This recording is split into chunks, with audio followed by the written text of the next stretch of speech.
Hello. I have arrived. Welcome, welcome. Hello, Easy. Hello, welcome. And hello, everyone else who may or may not be lurking. That's crazy. First time chatter is the only chatter today. What made you come here? On a whim. Could you be my 300th follower today?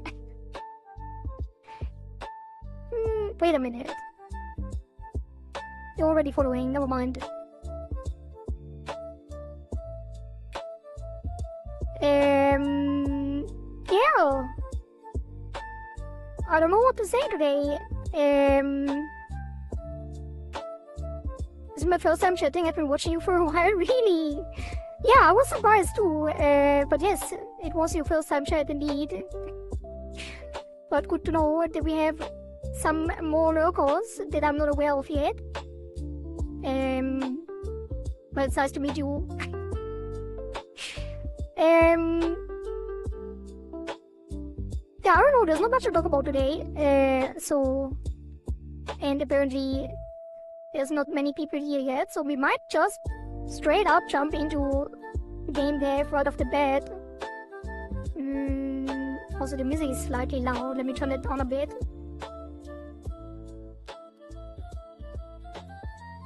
Let me think. What did I do today? I feel like I didn't really do much. The guy we raided yesterday, Abe Clancy, who was playing Eugenics, I kind of got hooked and watched the entire run.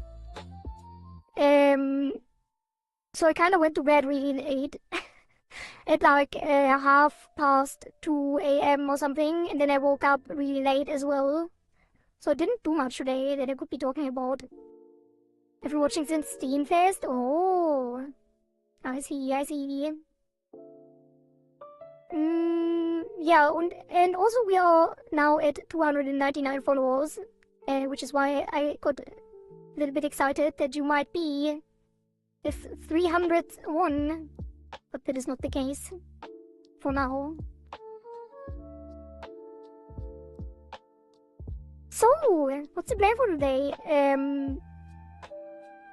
don't really have plans anymore. I feel like I had at some point good plans going into game dev, but ever since the break, we just jump into random stuff. So let's just jump into random stuff. Sorry to disappoint. No. No need to be sorry. It's all fine.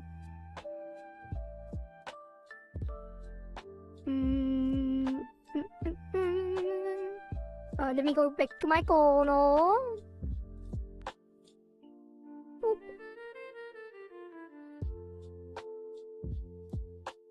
Wait, what am I doing? This one. Alright, so last time we were a little bit polishing the visual effect of the turbulence, which I feel like wasn't really a good use of time. Because I got stuck a little bit on the entire thing, and it wasn't as easy as I thought it would be, even though it was actually easy. But I made it look a lot harder than it actually was. And wasted a bunch of time, but it's fine, it's just how it goes sometimes. And by sometimes, I mean every time.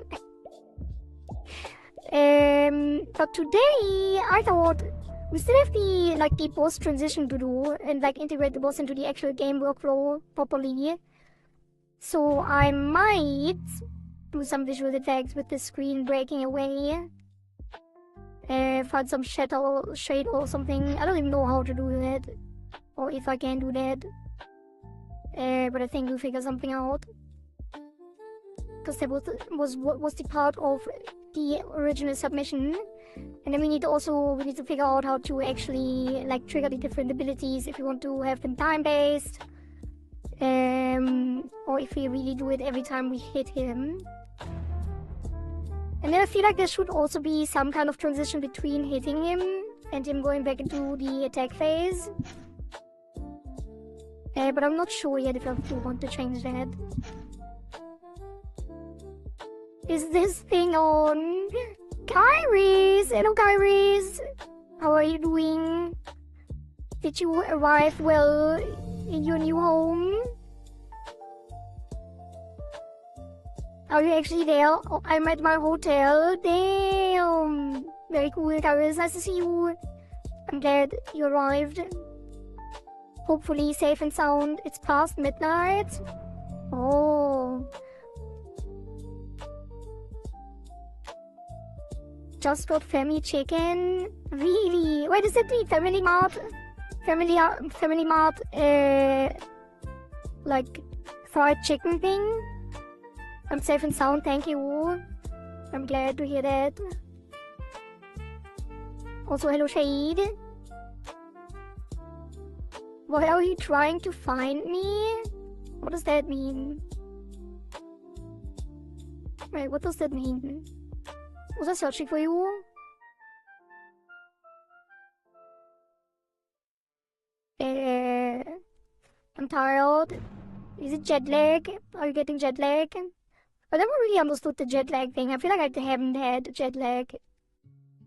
But maybe. Need a long shower? Well, take your shower then. You said that you were going to try and find Shade? Did I?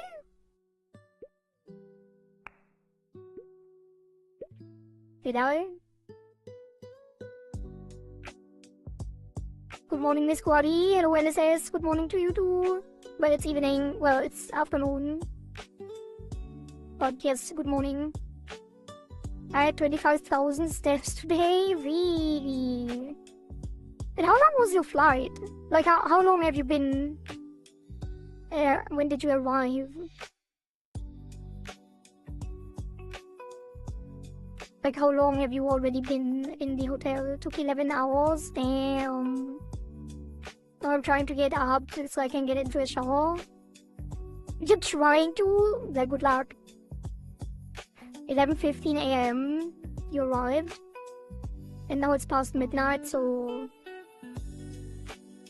You've been there for... 13 hours at least. It's still morning here, getting ready for work. Oh. Well, have a nice work day, and it says... Thank you for stopping by. Last 13 to 14 hours. I see. But are you gonna live in the hotel for a while?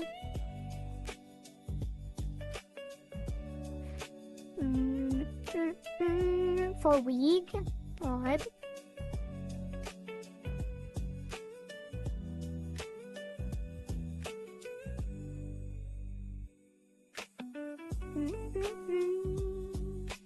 Maybe I do say just chatting for a little bit. Because you're already chatting. Just a couple minutes like usual.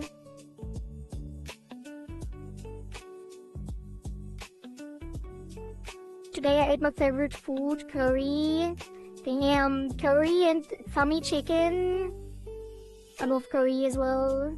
Was it like just curry with rice and some meat, or was it curry soup? Because I know there's also curry soup, which I ate in Hokkaido when I was in Japan. It was very, very tasty. Curry rice and meat, so the classic curry rice that you see in anime. Should get curry soup too. You should. It's very, very tasty. And it's incredibly spicy. It is so spicy. I took like the almost the mildest one. It's like the second most mildest one, and it was already annihilating me. Even though I like spicy food, and it was incredible. But there was something else. There was like 3 levels of spice above that. Hokkaido curry soup is so good. Yeah, it's incredible.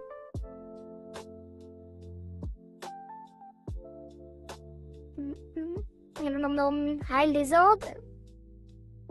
I don't see a lizard here.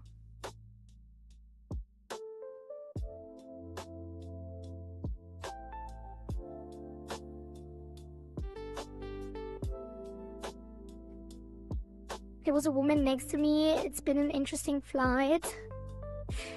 What did the woman do? And all the lights went out. Still so square. Yep. But only went above my cheeks. She put out a book light and a book cover. Book light and a book. Well, yeah, she probably wanted to read, right?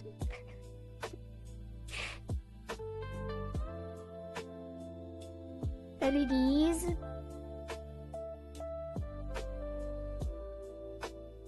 The moment she turned on the book light, it was like sun.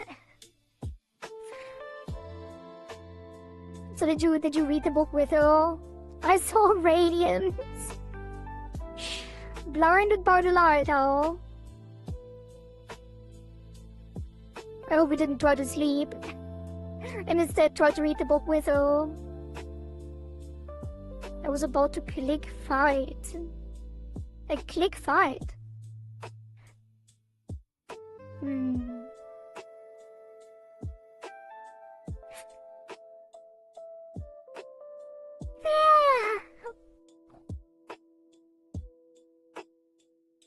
Hello, welcome back on.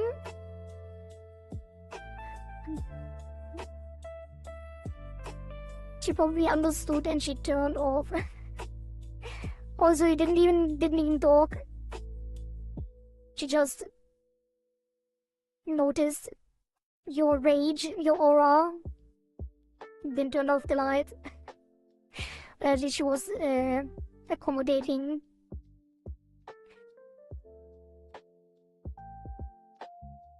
ANA Airlines fed you really well. What's ANA? Let me see. ANA Airlines. What did you eat on the flight?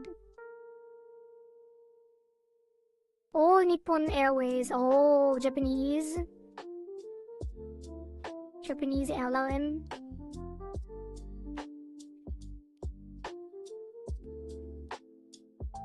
Oh, did they serve the curry?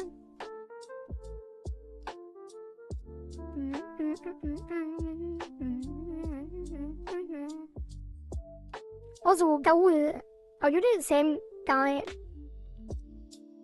as Michael on YouTube? Because I feel like you're always thrown up at the same time, so I assume you're also double supporting like Zako. I was thinking you if you're. NA has metal utensils. It was a cultural shock United could never. Really? That's crazy. And they did serve curry. Wow. Today I went to eat another curry because why not? Now I'm getting hungry. I want some nice curry. What did I even eat?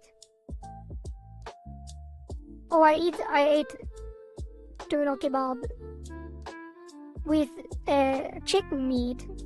It's like the first time I ate kebab with chicken meat. It was nice and tender and well seasoned, but I do prefer regular kebab, tuna kebab. Yep.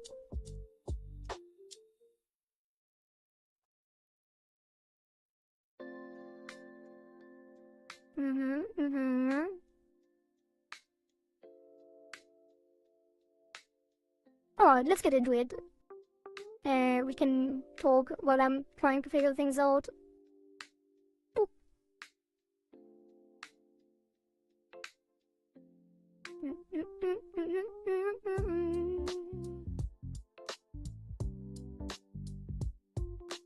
Oops. Here we go. Alright, so what am I gonna do? Let's check the to-do list. I do have some things written down, I think. As usual. A lot of things, actually. Yeah, this one is what I wanted to do, potentially. Oh, right, the splash screen thing.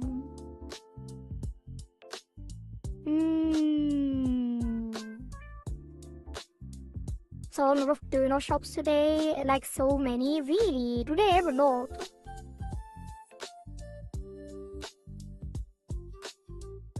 Wouldn't think. But there's a lot, like in Germany we have a lot, I know that. But didn't know Asia also had many of those. Should I open one in the abyss? Yeah, that would be awesome.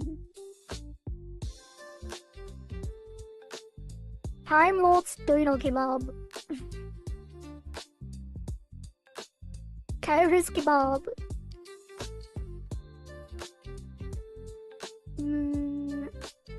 Kairos' Continuum Kebab.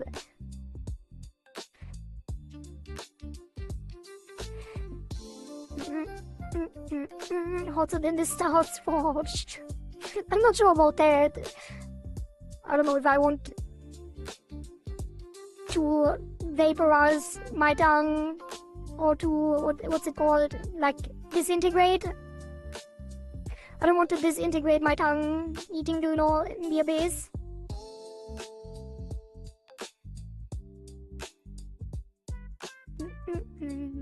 It's the abyss, what do you expect? It should be hot. I don't know about that.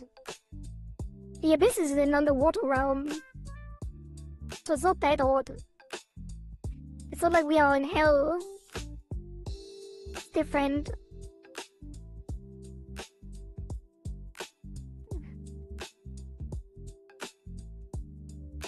Also, let me drink some water.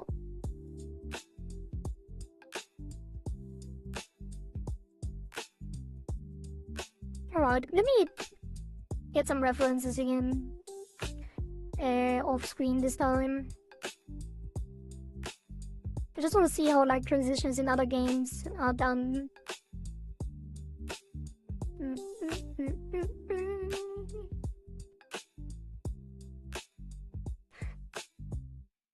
I wanted to use. We did have the splash screen thing, right? This one. So we could technically use that. But I don't know how. I don't know how to integrate it properly.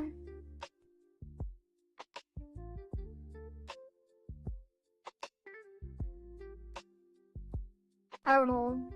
Could just flash it on screen. Like make it slide in from the side. And then make it wiggle a little bit or something. And then it shatters.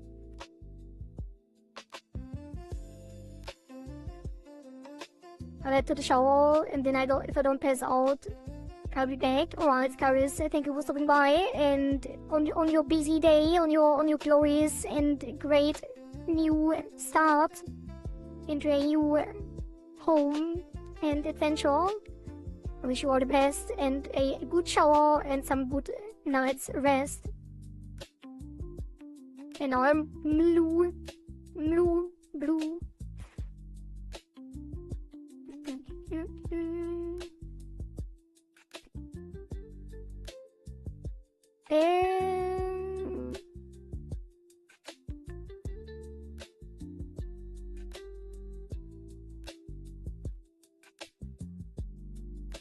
I don't know, does Cuphead have like post transitions? I think it... not really, right? It just enters the screen.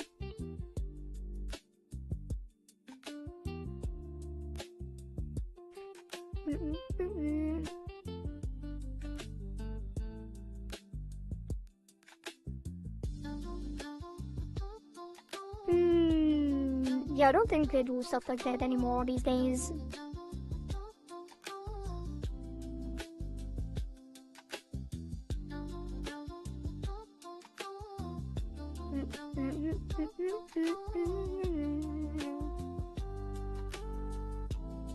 Whatever, let's just wing it.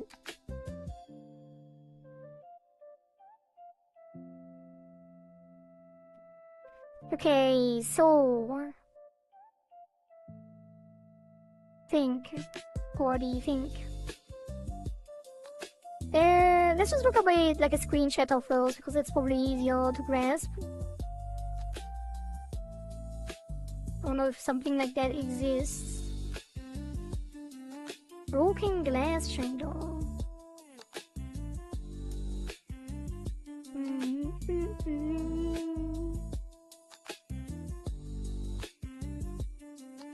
I'm not sure if I want to just make it crack. Like, I don't want to make it fall apart, but I don't know if that is even possible.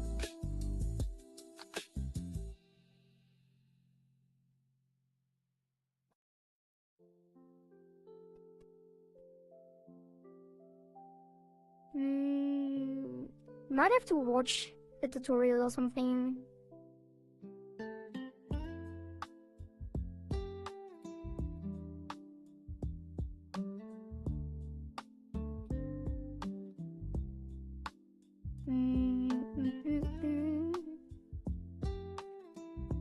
Do I have to do it in 3D?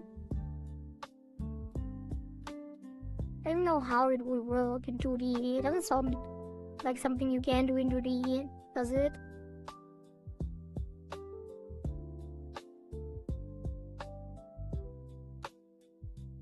Let's ask AI, why not?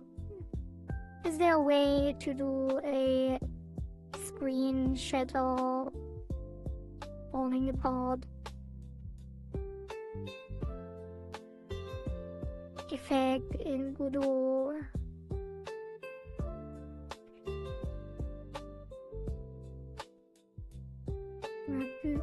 A Voronoi or noise-based shader to fragment the screen. Oh, it would take like the create geometry or create like one-time geometry and then make them fall or something. Because technically you could do that, right? Just create a bunch of triangles and then tell them like render the background on them with a shader, because they can't just take the original and then like make them spin. If I were to add a triangle polygon 2D, and that polygon gets like 3 points, one triangle. And then we take that and rotate it around itself.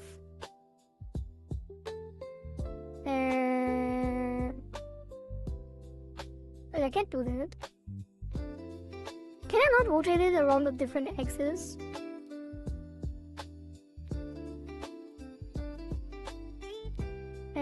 Can you rotate? Wait a minute. Wasn't Palatro made in Godot as well? Because I feel like they had really cool effects for like the cards with rotation effects and stuff. Card rotation shader Godot. Pseudo 3D.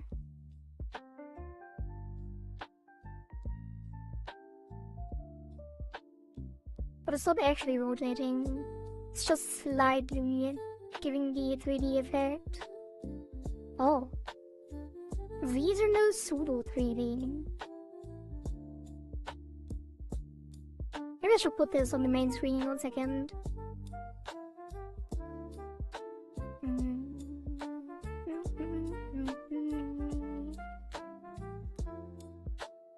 This and this and that and that.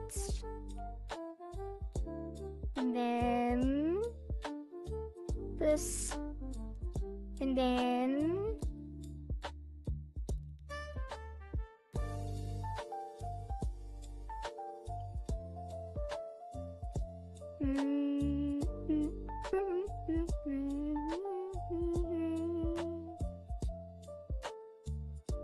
right.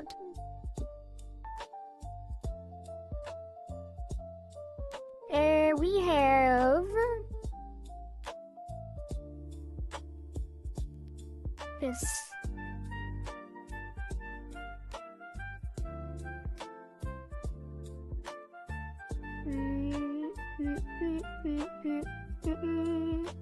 So something like that would be nice. I'm not sure how that works, or if Godot has something else that can just rotate things around a different axis.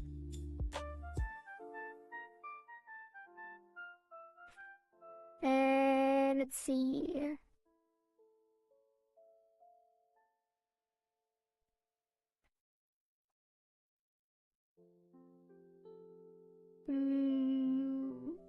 Geometry 2D. Is there something like that? Geometry...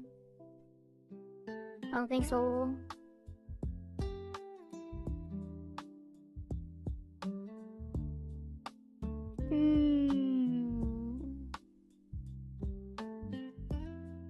I think it's just scaling, right? Because if I just skated on the x-axis...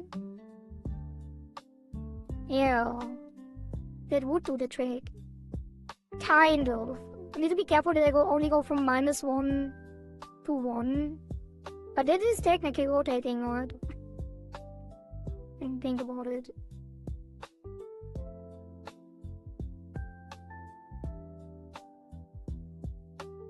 So you could technically do that.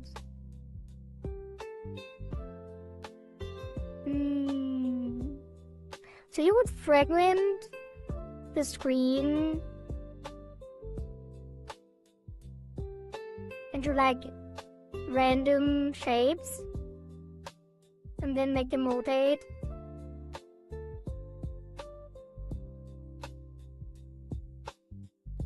Holding down.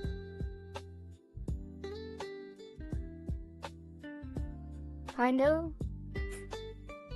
Is it gonna be a lot of effort? I feel like it will be.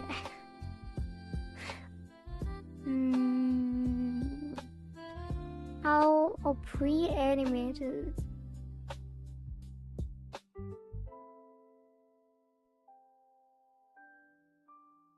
How would you make them look like rotating, folding?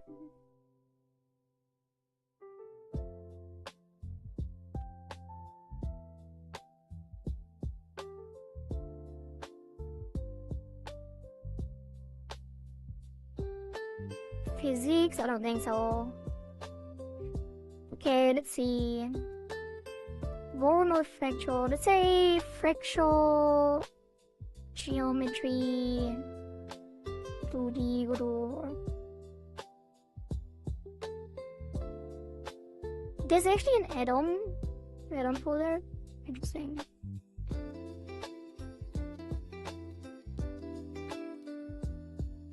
Let me have a quick look.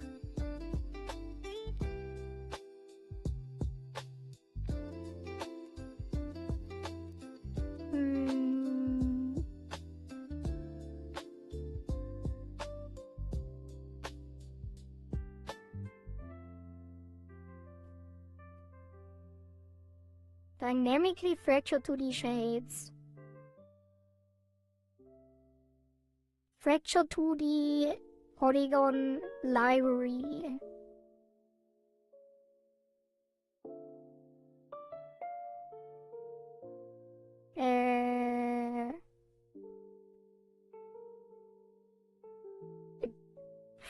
Fracture 2D guru.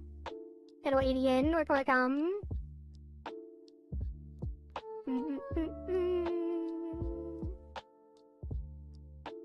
This one? That's crazy. I feel like that is overkill, but also I would probably waste more time trying to do it myself. It's very old though.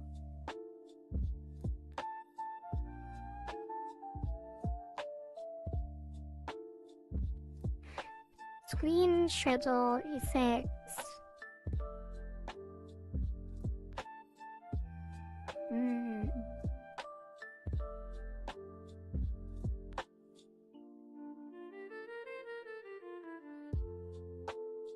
PowerPoint style screen shadow.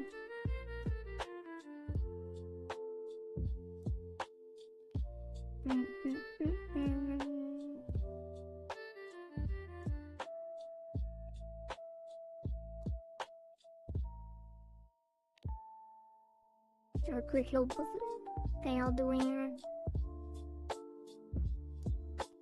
Oh my god, this is so loud.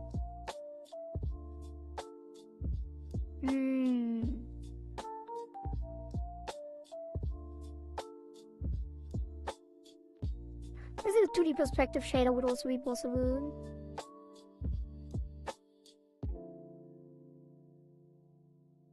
Do you think this will work in the latest version?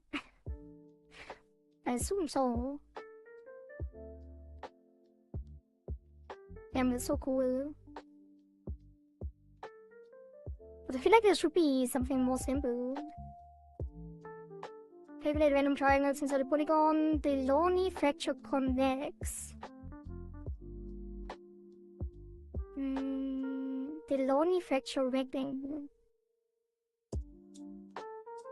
Random generated cuts and lines to actually cut the polygon. Fracture and fracture simple have different methods. How does it work? The simple method uses polygon restore or script. It is a simple class with an array of polygons. Each polygon represents a state. Last element represents the previous polygon. The first element represents the original. User can add new shapes, set the original state, the current state, or previous ones, blah blah.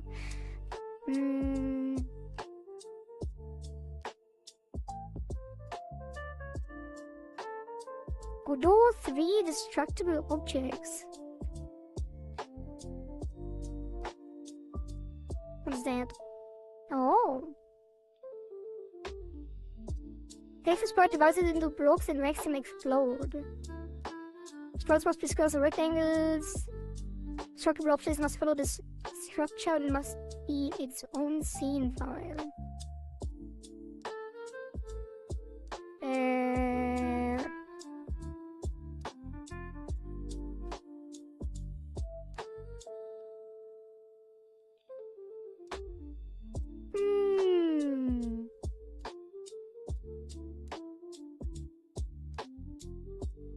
How does it slice it up?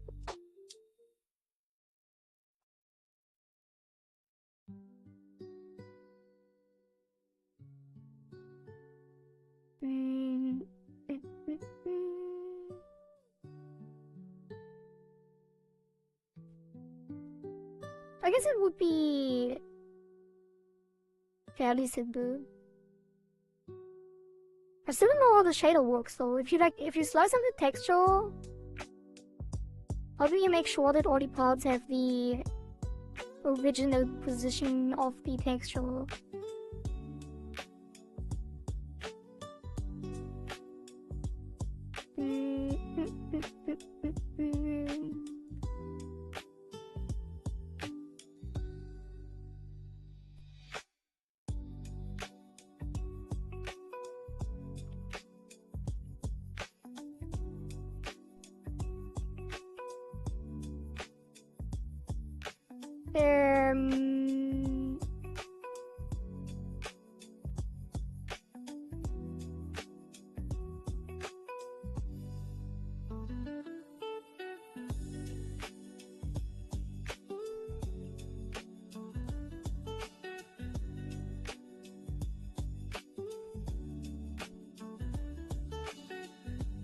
Let's see. I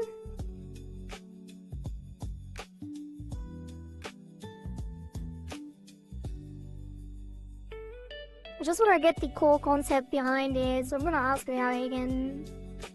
And if we don't get anywhere, we can just take one. Oops. We can just take one of the plugins.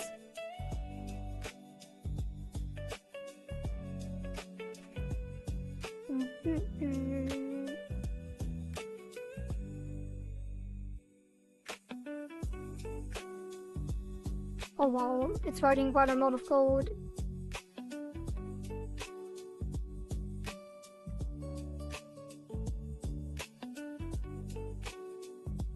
I wonder if that will even work. That seems crazy. I wanted to isolate, take just the thing that it's gonna, like the core minimal part of it, but it might be a little bit more involved.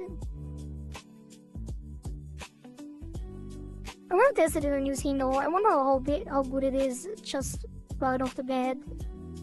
Taken as is.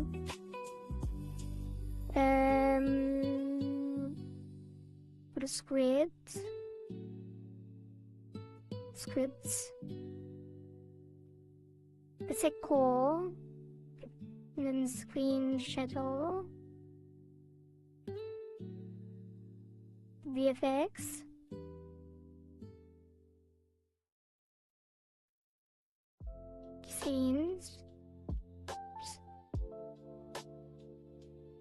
Wait, what? No, spirits. This will be acids. No, not acids. Scenes, chorus to causal. Screen, shatter, effects.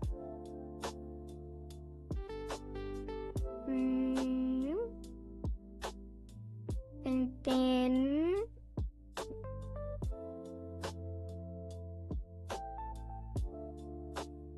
so this is going to be, it's gonna be so interesting. I don't think this will work, but I'm curious. It's just a block of code.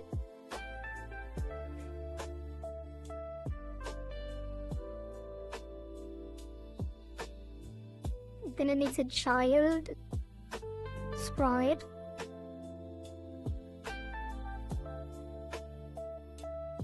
And nothing else. It's gonna be interesting.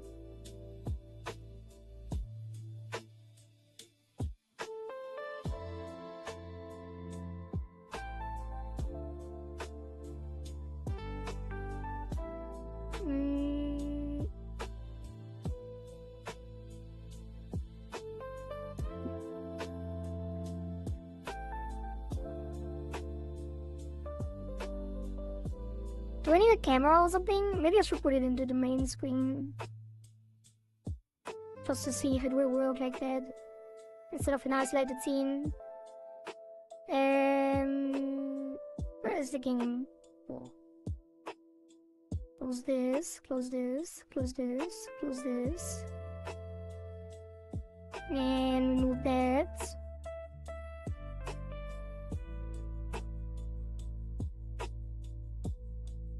Put this in the center.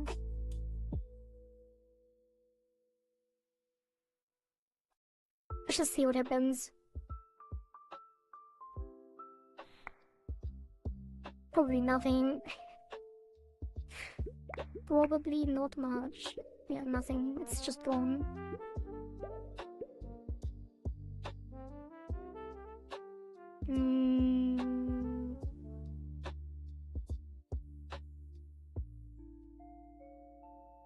Let's put it to 1. Yeah, I'm surprised it doesn't throw any arrows though. But there's like nothing happening at all. Oh, sprite visible false? What do you mean?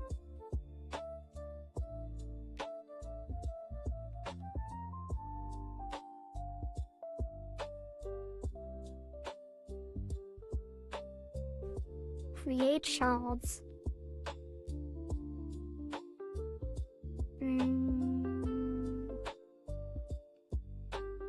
What makes a new polygon?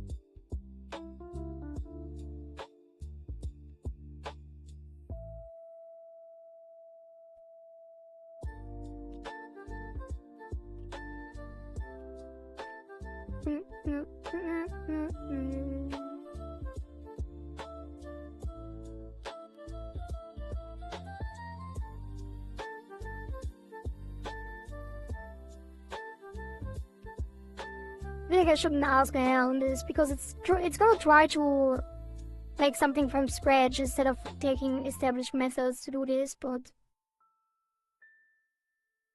I don't exactly know how to start, you know.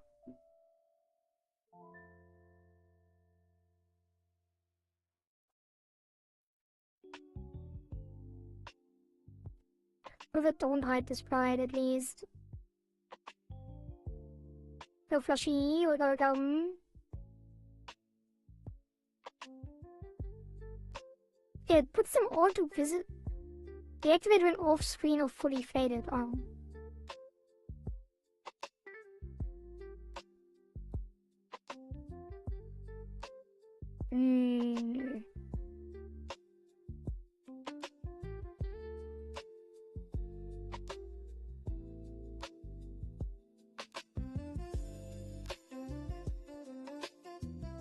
Maybe I don't make them invisible at all, ever. just to see what happens exactly.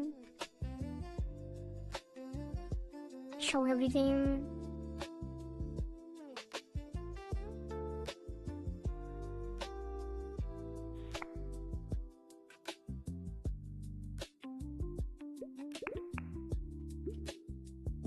Yeah, nothing is happening.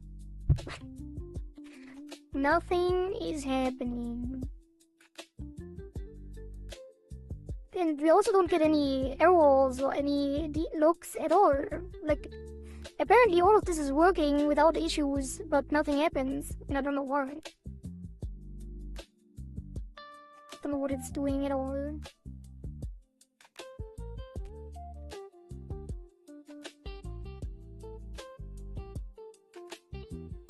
Okay, let's try this.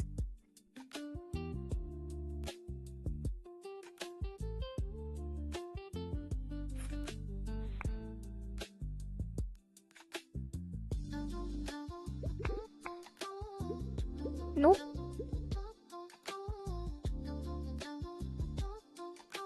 It definitely does something.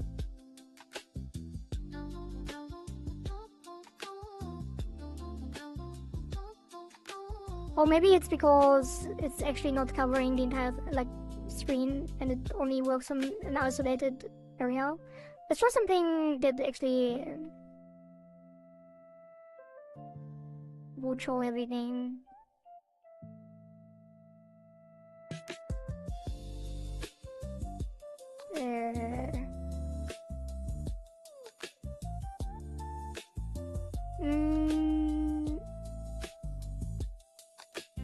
Yep. No? Oh.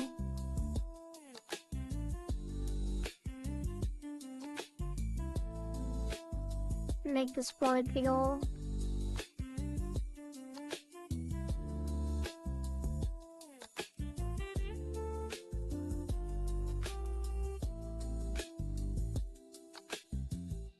It's probably doing stuff off screen if I had to guess.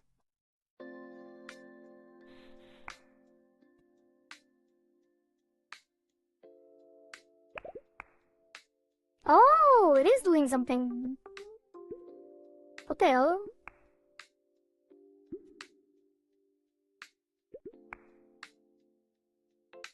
Why is it in the bottom right corner?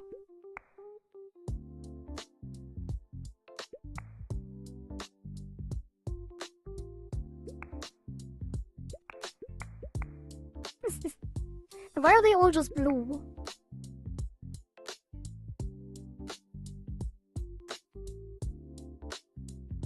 And why is it only working if I'm... Oops.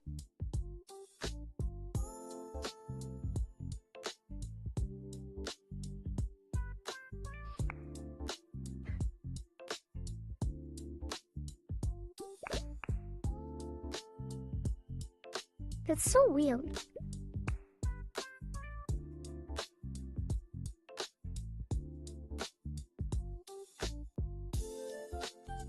What else do we have?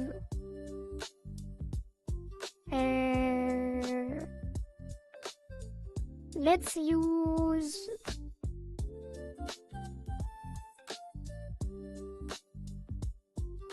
the plaza background instead. To see if it actually changes colors or anything. Oh, can we test it here now? Probably not. Actually, yes, we can. Wait, what?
Let's try it again.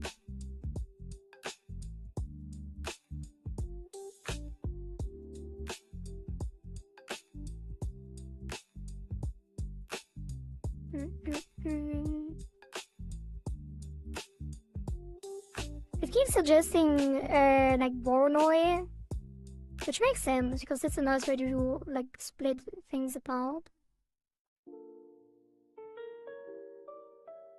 But I'm not entirely sure.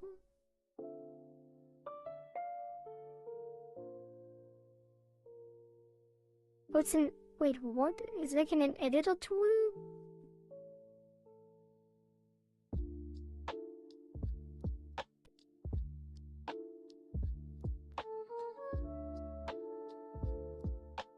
Why would it make an editor tool?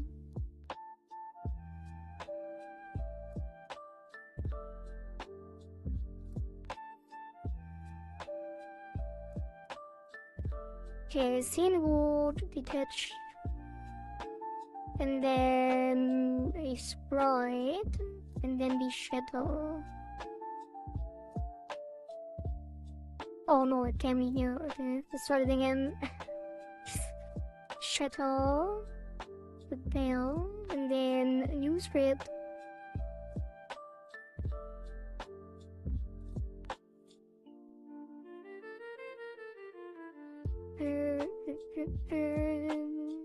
Intersect polygon with rectangle.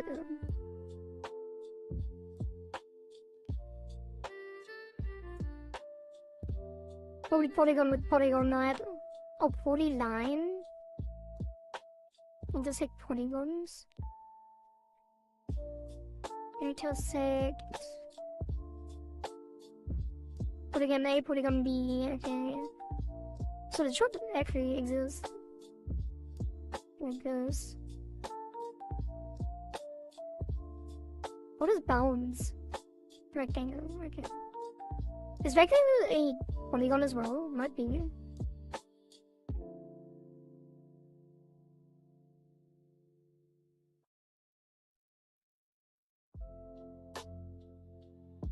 I think it's supposed to work in the editor with the editor script, but it doesn't do anything so far, at least. Maybe like an Unreal Fracture thing, you split beforehand, then use it in game.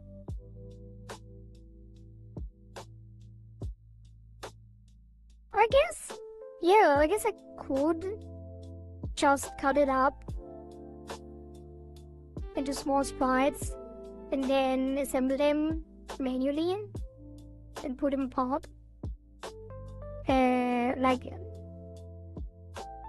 a skeleton style thing. But I feel like there should be an easy way to do this with the shaders.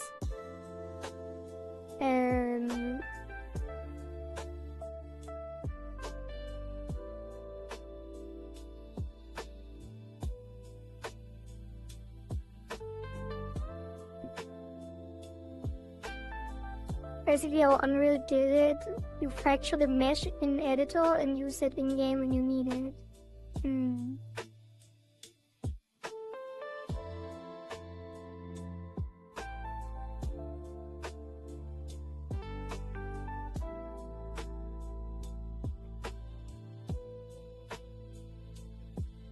How are you calling explode?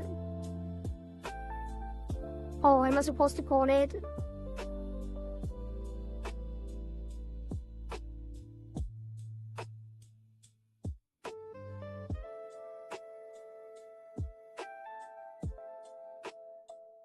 Okay.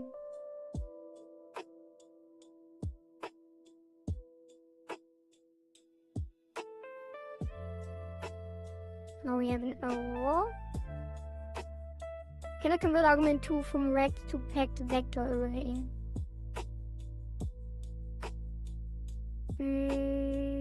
I think the function is wrong. Could do editor script for this tool to automate the factoring into separate sprites in editor for use later, something like that. Maybe.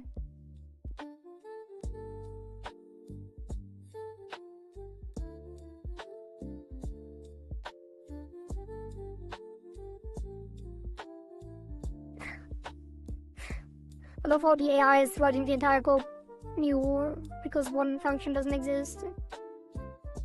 What is clip polygons?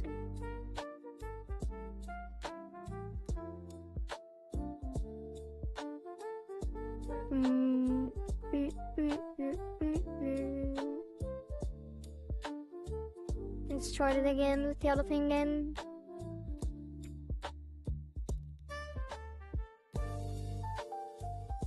Vibe coding on screen. What even is this boolean?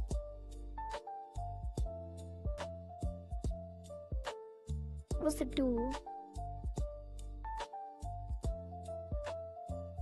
Chatter in editor.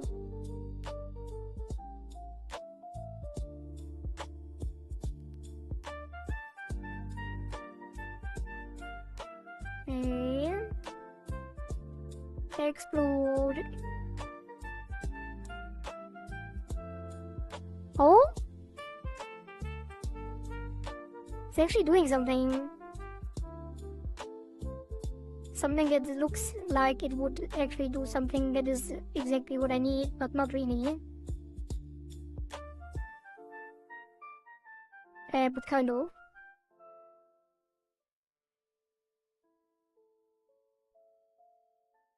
See, it's very distorted, but technically it's doing something.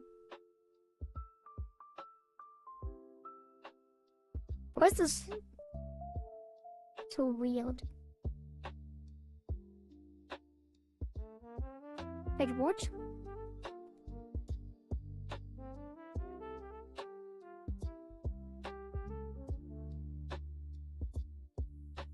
So when I run it, it just creates widget bodies.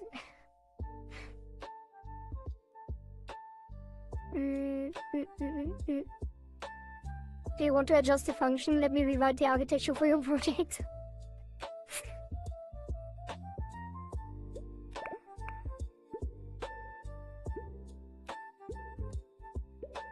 What the?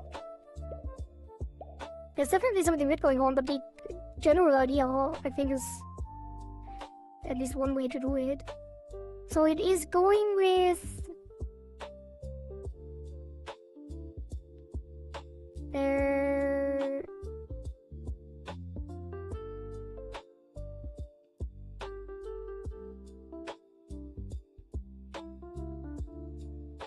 I have no idea what it's doing. It's basically generating polygon. Wait, how does it even work? Like, it's generating polygons, that one I get. But how does it take the sprite texture and map it onto the polygons?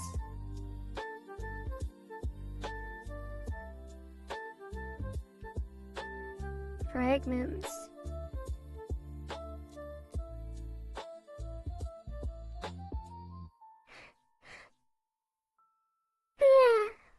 Zoa! Hello, hello.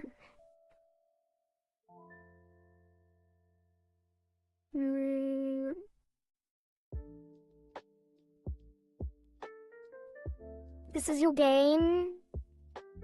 I guess you could call it that, yeah. But there's not much to see right now because I'm trying to figure out how to do some kind of shatter effect. I can show you though, real quick, what we are working on, generally speaking.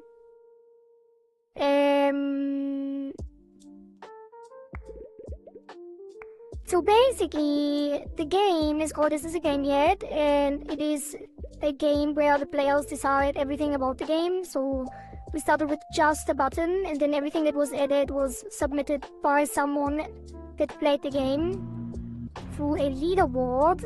And currently we are working on one of those submissions, which is this final boss phase. And a part of the submission was that the screen should shatter to transition to this final boss phase.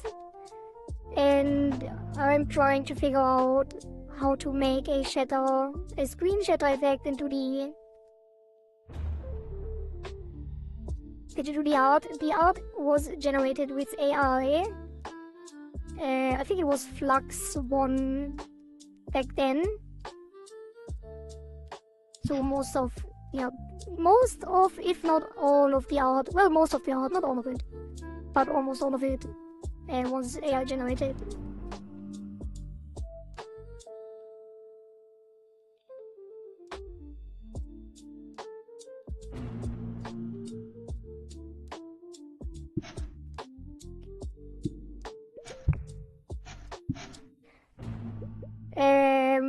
I don't know how to make a shatter attack. I think I should just look up something proper. How long have you been working on it? This is the 80 to 80-second stream of developing it. It's been quite a while. But we had a long break in between, so it's like, I don't know, maybe... How long was it? How long was it? Like half a year? Is it really already half a year? I feel like it's not. I feel like it's not. Maybe 4 months? But we also currently only do like 3 hours a day, so we're not making too much progress. But in the beginning, we did like 7 to 10 hour streams, 7 to 12 hour streams. So we had quite a quick release schedule on the cycles. And then I had to pause for a while due to personal circumstances, and now we returned with the 3 hour streams, 3 to 4 hour streams. Basically. Yeah, how much has it been? I don't even know.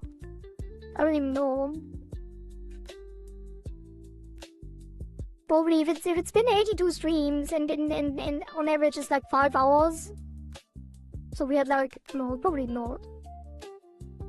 More like 6. Probably 500 hours of work. For that we haven't come far. I feel like. But we also did come far, in a way. Especially given that we also had like the open beta in the beginning. And all of that stuff with the setup with the leaderboard and the networking and all of that. And the hub world and all of the cursor stuff. We did quite a lot. I feel like I was so productive in the beginning. What happened? What happened?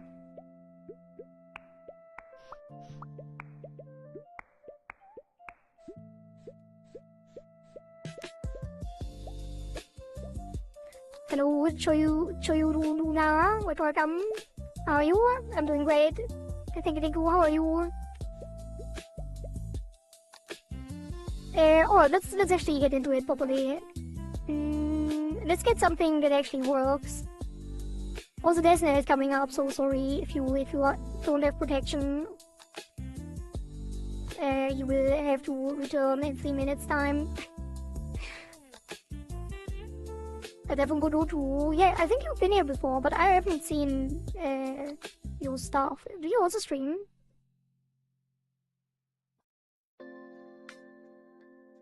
Let me give you a follow if you do.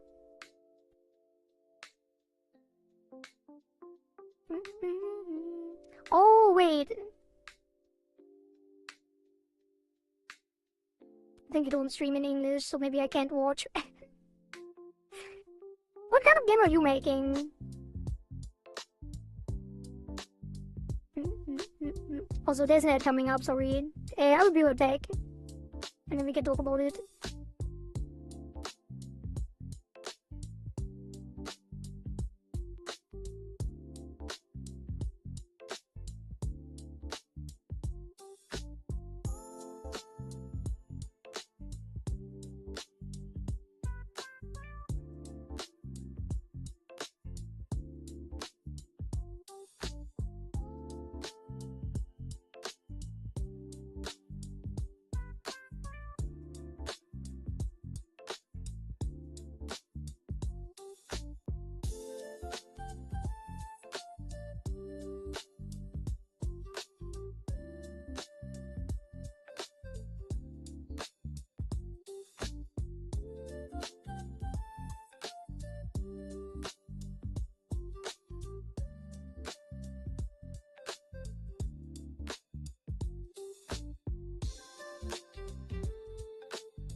No!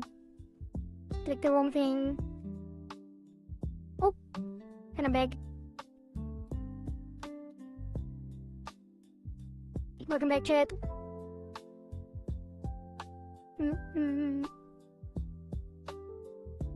Alright, so what am I gonna do? How will I be able to figure this out? Let's just check for shaders. Maybe don't even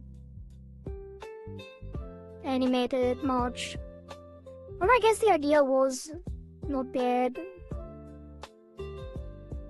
To actually cut it up and then move it manually.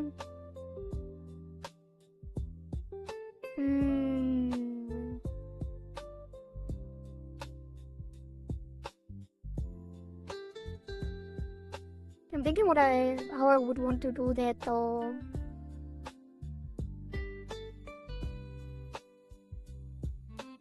I would have to make a spreadsheet for that, right? Like import it in separate layers or something.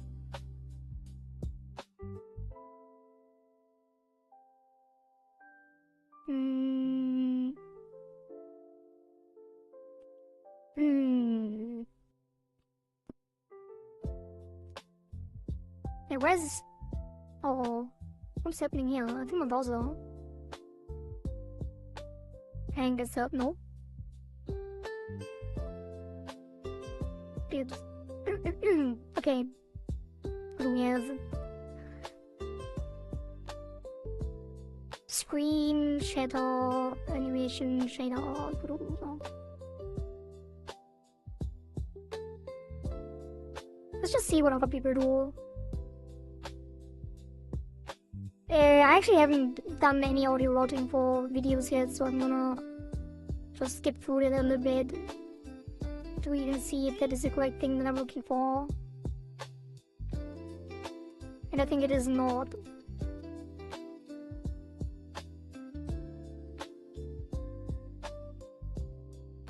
X. Yeah, this would be perfect.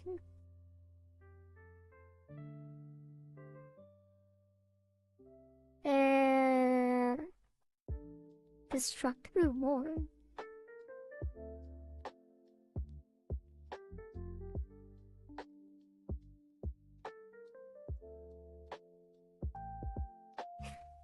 But that's Blender 3D, right?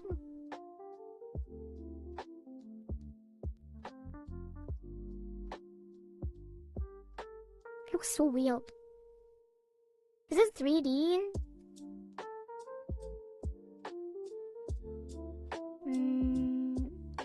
This one.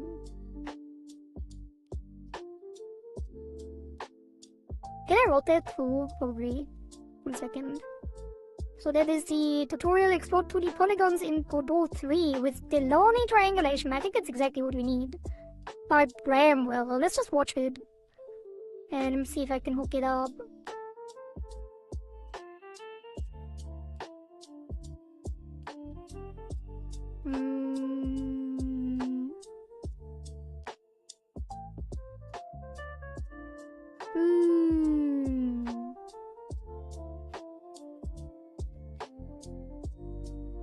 Do I want to hook it up?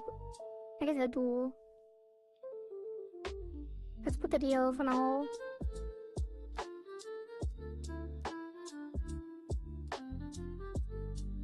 Wait, did you already hear it?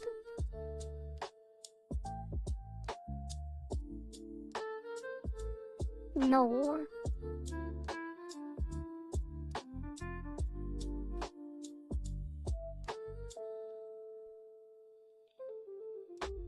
Oh, that's the wrong one.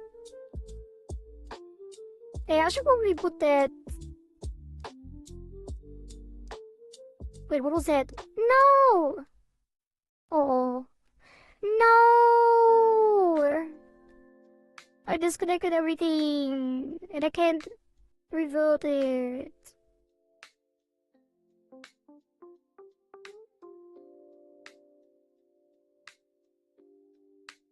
Oh my god. What the hell? Why does undo not actually do the thing that I tell it to do?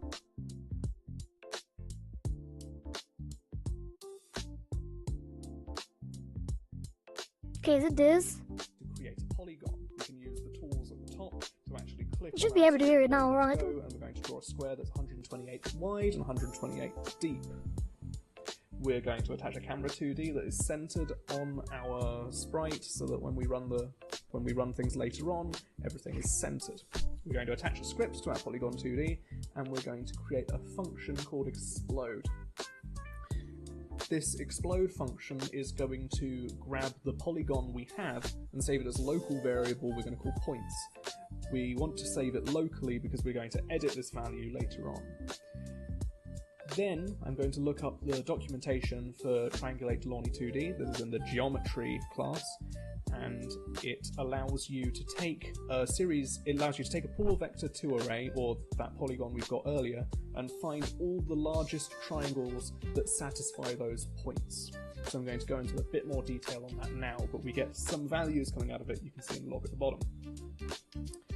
So, what it does is it takes our polygon, which is made up of a number of points, in this case 0, 1, 2 and 3, and it creates the largest triangles that fill those points. Now it doesn't return the actual coordinates of those points, just the indexes of those points in the original polygon. So it will create one triangle, this first one, which is the point at index 0, 1 and 3, and the second triangle will be the points at index 1, 2, and 3, and it will create the points at index 0, 2, and 3. So out of that function we've generated the coordinates of 3 triangles, and we're going to need to access the values from our original polygon if we want to find out where those points are in space. So we have these coordinates that come back out. We're going to loop over them. Quick side note, just check for errors quickly. It's always handy to have that debugging information there. So we're going to loop over those values we got. We're going to find the length of that and divide it by 3, because that's the number of triangles we have. We're then going to loop over every point in that triangle, which is just in the range of 3, because there are 3 indexes for each triangle. Now we're going to want to create a local variable that is going to be the actual, I'm going to call it shard pool, but that's going to be the list of points in our current triangle. So we're going to get that list, shard pool, and we're going to append the Delaunay points at the current index. So we're going to get our index of the outer loop, that's the triangle we're on, so that's going to be either at 0, 3, 6, etc. And then the interior loop is going to be the actual point of the triangle we're on. So it's going to be the index of 0, 1, and 2 of the first triangle, 3, 4, and 5 for the second, and so on. So if we append those points at those indexes to shard pool, we will have a polygon that is our triangle. So I'm going to create a new polygon 2D. This is what we're going to give that polygon to, and we're going to add that as a child of our current polygon. So if you can imagine we've got a square, we're going to be creating a polygon that is the triangle that is the top left side of the square, and a triangle that is the bottom right side of the square. I'm then going to set it to a random color just for showing you what we're actually creating, because if I set it to look like the parent, then you would just see the Godot icon, because it would be 2 identically textured items above and below. So now you can see that from that we get 2 polygons, one on the top right left and one on the bottom right. So let's get the texture of the parent and apply those to those children polygons. Let's set the child polygon's texture to be our current texture, and let's move it to the right a bit, depending on which triangle we're on, so that you can see we get the top left side and the bottom right side. We're then going to want to make the parent invisible. We can do that by setting its alpha channel to 0. There is a visibility variable, but if we toggle that, all the children will be set to the same visibility. So we just want to set the alpha channel of the base polygon. Now, we want to actually explode these polygons. We want to fire them in a variety of different directions, and we're going to do that by keeping a map of the position of all the triangles. This map is going to have a key. That key is going to be the actual child triangle we're on, and then the value is going to be the location of the center of that triangle. We're going to calculate that by finding the mean of all of the points in the triangle. So we're going to create a variable called center, we're going to add each point in that triangle to center, and we're going to divide it all by 3 because that gets the mean. So if we have the center of these 2 triangles, if we try to apply that as a velocity, that means if our value is up and to the left of our center, when we move it, it will move up and to the left relative to the center. So what we're going to want to do is we're going to want to get a vector 2 that is the center of our shape, 64 by 64 here. We could find it with using the mean process we did above as well, but we know our shape is 128 by 128, and we're going to subtract that center point. We now have a map with all the children in it and where they are relative to the center of our shape. So in our process function, we're going to loop over all of the keys in that map we've made, so all of the children, and we're going to apply where they are relative to the center as a motion. So we're going to subtract that position from its current position. I multiply that by delta and another value just to smooth things a bit, and also using delta makes it frame rate consistent. I'm going to rotate the shape based on its x position, so if it goes right, it'll rotate right, and if it goes left, it'll rotate left. And I'm also going to decrease the y value of our velocity over time. That's going to make all of the shapes fall, even if they're going up at the start, they're going to start curving down. We then need a reset function. All that's going to do is reset our alpha channel in our parent to 1, and it's going to remove all the children that aren't the camera, so it'll get rid of all these polygons. We're going to be creating quite a lot later on, so it's very much worth cleaning up, especially as they're all going to be infinitely accelerating downwards. However you're handling these shapes, you're going to want to clean them up in some way. So I'm then just going to map a bunch of inputs to either explode the shape, to reset the shape, or to toggle between using random colors or displaying how they actually look, just for debugging purposes. So now we have our shape and it splits off and explodes. And I can toggle between being coloured and not coloured. But that's much too simple. We're going to want a lot more points in our explosion. Damn, it already looks so good. What the hell? And append random points to our points variable we set earlier. We're just going to choose a random x coordinate between 0 and 128 and a random y coordinate between 0 and 128. And for x in our range, we're going to add those points, and now we have a shape completely full with random, glorious Delaunay triangles. And they're all going to get thrown off in a variety of directions.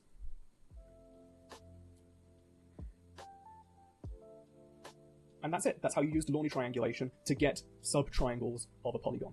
You can use this for a whole bunch of things. Here's a game I was working on recently where I created a player character that when they die, they explode into their individual parts, and then they move back towards their spawn point and reform together, which was an effect I was very happy with. That did exactly the same thing, but after it was done, I twinned them back to their original spots. Here's a menu I made where the buttons explode when you click on them. Exactly the same effect. This is the actual project where I originally learned about Delaunay triangulation. And then finally, within the same game, I made mango crates that when you hit them twice, they break into their sub-pieces. These actually have physics on them. They were static. I created static bodies, not static, rigid bodies, so that they would actually roll around. It's not a perfect effect, but it's there. Anyway, I've taken up much too much of your time. Thank you very much for watching. Damn, it was so We're then going to want to make the parent invisible, and a triangle is bottom right, and then the interior triangle that is the top left side of the square, and a triangle is bottom right side of the square. I'm then going to set it to a random color just for showing you. So let's go through the code a little bit. Thank you, Bramwell, Mr. Bramwell. So he's going to...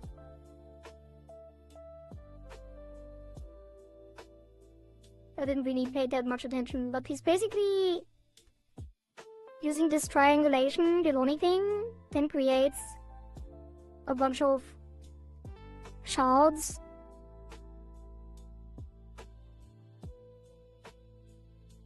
I still don't quite understand why it works like... You know what? I'm gonna watch it again. The important parts.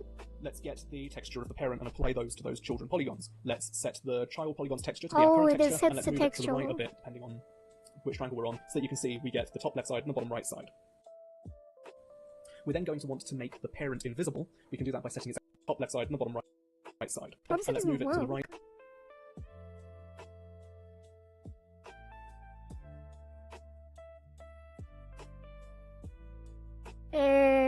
What? Points equals polygon. Points equals polygon, the lonic points, triangulate the points. And then shard the list of points in pool vector array. our current triangle. So we're going to get that list, shard pool, and we're going to append the Delaunay points at the current index. So we're going to get our index of the outer loop, that's the triangle we're on, so that's going to be either at 0, 3, 6, etc. And then the interior loop is going to be the actual point of the triangle we're on. So it's going to be the index of 0, 1, and 2 of the first triangle, 3, 4, and 5 for the second, and so on. So if we append those points at those indexes to shard pool, we will have a polygon that is our triangle. So I'm going to create a new polygon 2D. This is what we're going to give that polygon to, and we're going to add that as a child of our current polygon. Yeah, I think we're gonna implement it the same way. I hope he doesn't mind.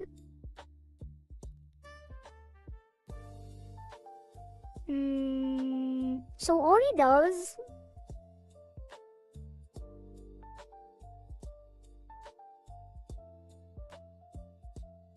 is do the triangulation and then make polygons, but maybe I should have that on the second screen for the time being. Let's just put that here. So it is a node, then a polygon 2D,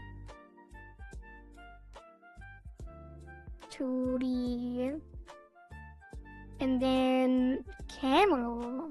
What does it need a camera? I don't think the camera is required. I hope not. And then script, which I probably could have, you know.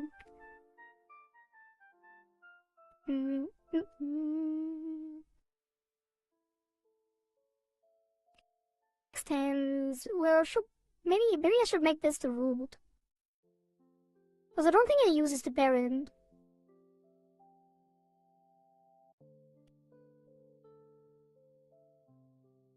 And then polygon 2D. Then we do a explode.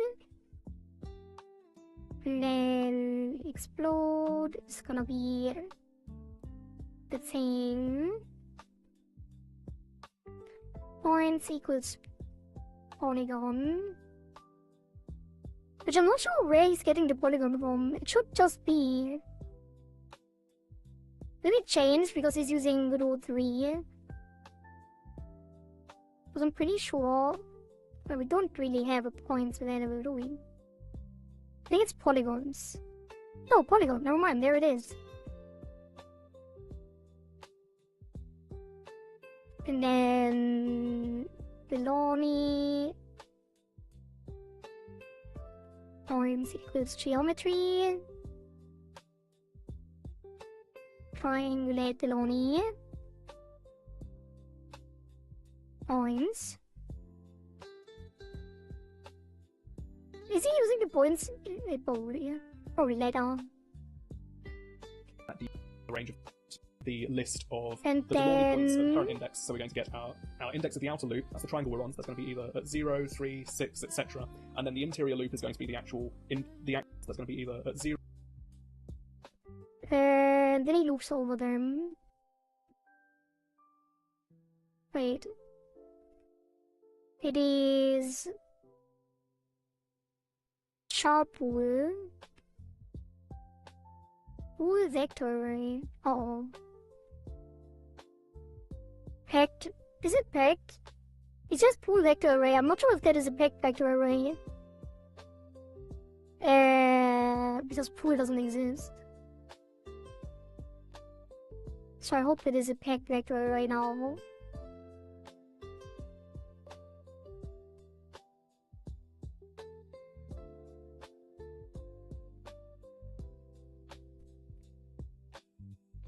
Let me Google that real quick. Pool vector array equal to 4.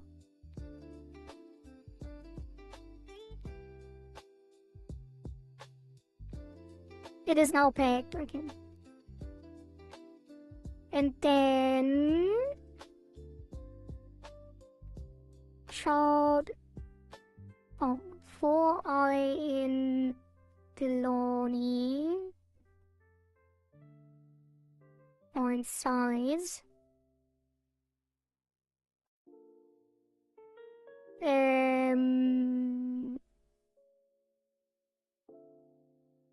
For n in range 3. Look over the 3 points in all triangle. It does sharp pool append points of Delaunay points of index times 3 plus n. What the hell? Isn't it just 3 for n in 3? Because you don't need range. What does range even do?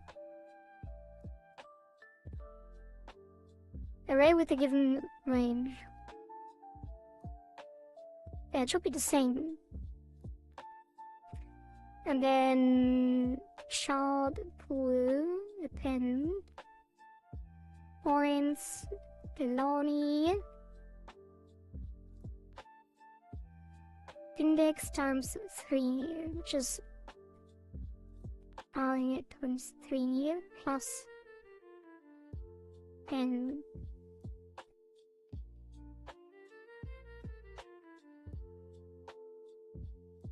Okay. We're on, so that's going to be either at 0, 3, 6, etc. And then the interior loop is going to be the actual point of the triangle we're on. So it's going to be the indexes 0, 1, and 2 of the first triangle, 3, 4, and 5 for the second, and so on. So if we append those points at those indexes to shardpool, we will have a polygon that is our triangle. So I'm going to create a new polygon 2D. Oh, it's making this is what we're now. going to give that polygon to, and we're going to add that as a child of our current polygon. So if you can imagine we've got a square, we're going to be creating a polygon that is the triangle that is the top left side of the square and a triangle that is the bottom right side of the square.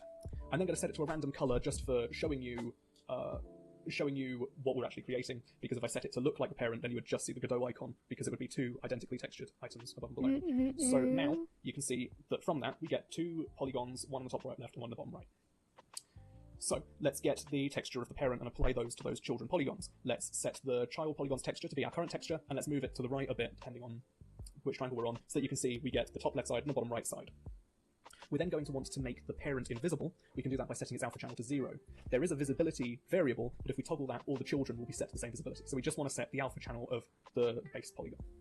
Now, we want to actually explode these polygons. We want to fire them in a variety of different directions, and we're going to do that by keeping a map of the position of all the triangles in a variety of different channel of the base variable. But if we toggle that, all the children will be set to the same visibility. So we just want to set the alpha channel of the base polygon.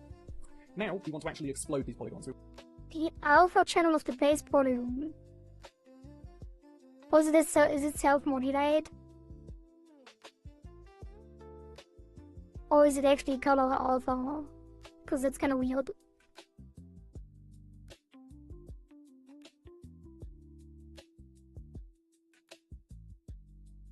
Sharp pool not declared. Or is it in the loop still? Oops. Right, in the second or the first loop? Second. First, I mean.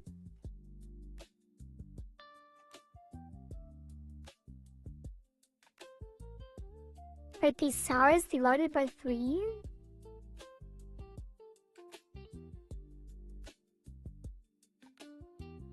Okay. The child polygon's texture to be our current texture, and let's move it to the right a bit, depending on which triangle we're on, so that you can see we get the top left side and the bottom right side. We're then going to want to make the parent invisible. We can do that by setting its alpha channel to 0. There is a visibility variable, but if we toggle that, all the children will be set to the same visibility. So we just want to set the alpha channel of the base polygon. Should probably already now, we want to actually explode these polygons. We want to fire them in a variety of different directions, and we're going to do that by keeping a map of the position of all the triangles. This map is going to have a key. That key is going to be the actual child triangle we're on, and then the value is going to be the location of the center of that triangle. We're going to calculate that. Why is it not showing? Oh, because it doesn't have any triangles.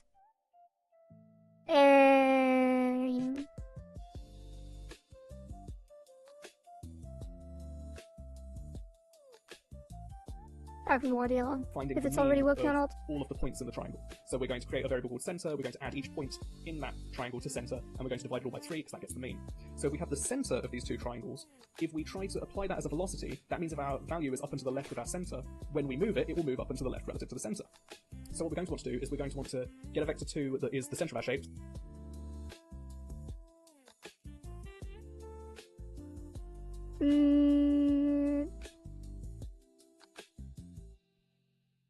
Shouldn't I already be able to see it?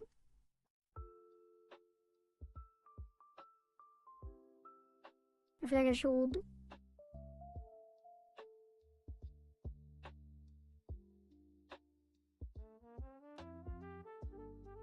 What if I don't do this and actually run the scene? I think there's no camera in there, so maybe I put it on here already.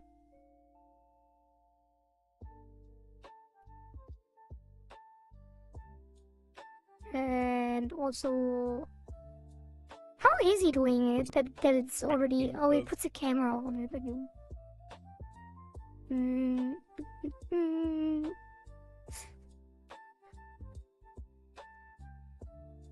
But it's not invisible.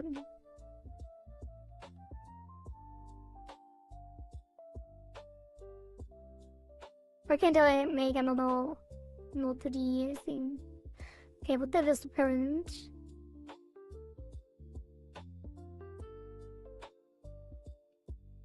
When I said that, polygon 2D. I'm gonna use the good work and like he did. Well, the good work is not really, never mind.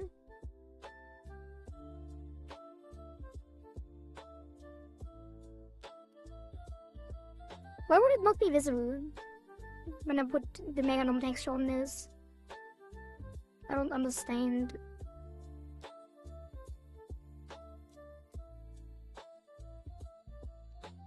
It's already not visible.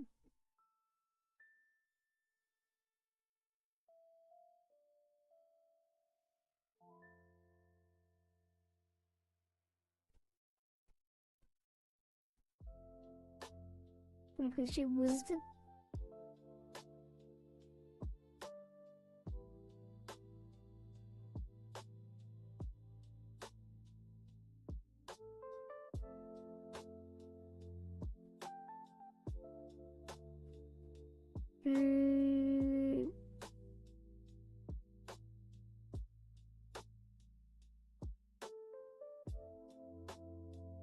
Man, why is it never as easy as it looks? Why is it never actually working the way it should?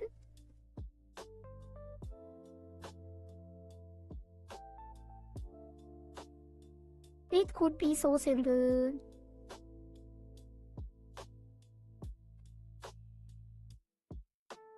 Like, I feel like if you attach something to a polygon like that, I feel like you should already be able to see it, or it is because there's no polygons. Okay, that's fine then. Let's put a base polygon. Oh, it's because I didn't actually generate the polygons on the guy, I think. Whatever, let's just try it like this. Okay, definitely visible. Just put it here for now for testing. And then with the script.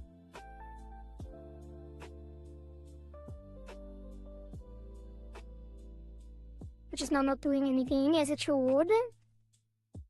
And then all of the points in the triangle. So we're going to create a variable called center, we're going to add each point in that triangle to center, and we're going to divide it all by 3 because that gets the mean.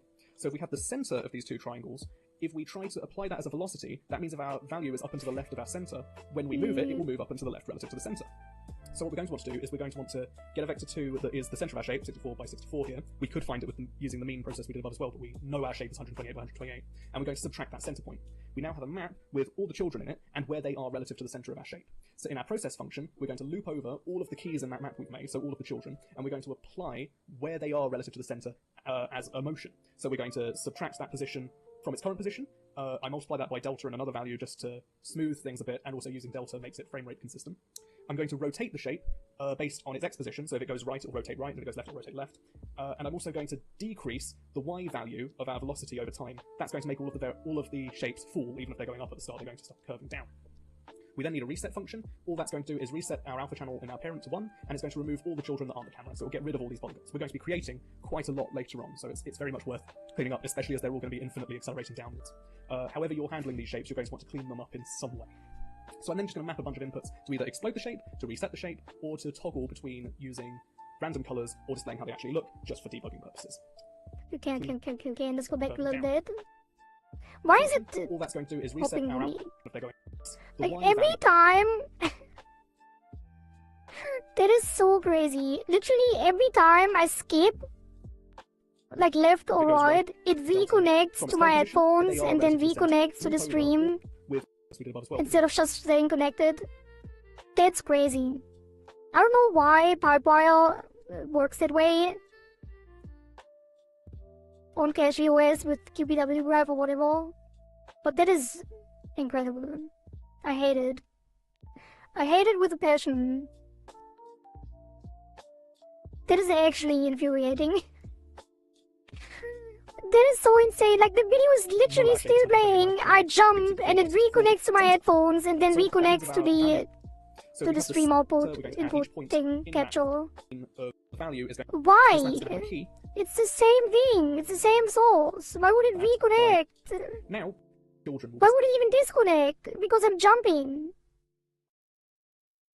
It's insane. Set to the same visibility. So we just want to set the alpha channel of the base. Oh, when I pause, it doesn't do it. Now, we want to actually explode the. So when I pause and play, it stays connected. But when I jump, it actually destroys the node in the QPW graph and reconnects. Oh my god, I'm gonna go insane with this. We're then going to want.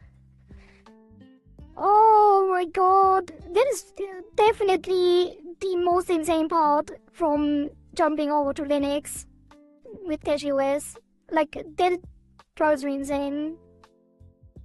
The Pipewire thing. And the audio routing. To make the parent invisible, we can do that by setting its alpha channel to 0. They're the base polygon. Now, we want to actually explode these polygons. We want to fire them in a variety of different directions, and we're going to do that by keeping a map of the position of all the triangles. This map is going to have a key. That key is going to be the actual child triangle we're on, and then the value is going to be the location of the center of that triangle. We're going to calculate that by finding the mean of all of the points in the triangle. Or is it changing everything at that point? That triangle we're on, and then the value is going to be the location of the base polygon. Now, we want to actually explode these polygons. We want to fire them in a variety of different directions, and we're going to do that by keeping a map of the position of all the triangles. This map is going to have a key. That key is going to be the actual child triangle we're on, and then the value is going to be the location of the center of that triangle. Okay. He wants the sharp velocity map.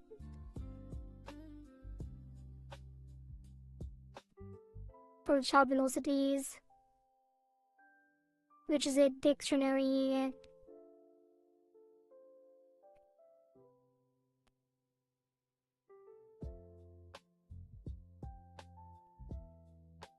we're going to calculate that by finding the mean of all of the points in the triangle. So we're going to create a variable called center, we're going to add each point in that triangle to center, and we're going to divide it all by 3 because that gets the mean. So if we have the center of these two triangles, if we try to apply that as a velocity, that means if our value is up and to the left of our center, when we move it, it will move up and to the left relative to the center. It says for in range 3. So we do here. And we find center up here. Center. Wait, no. It's in the loop. Yeah.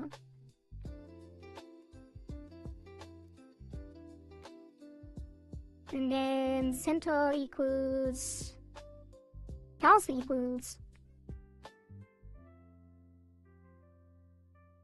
points, surrounding points, the same thing.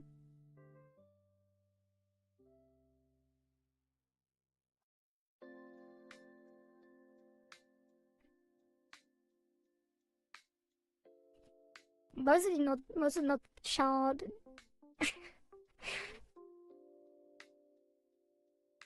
Yes.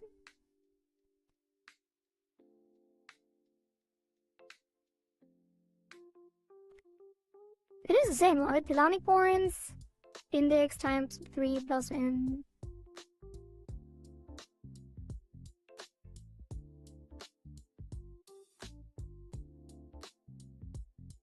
Short point.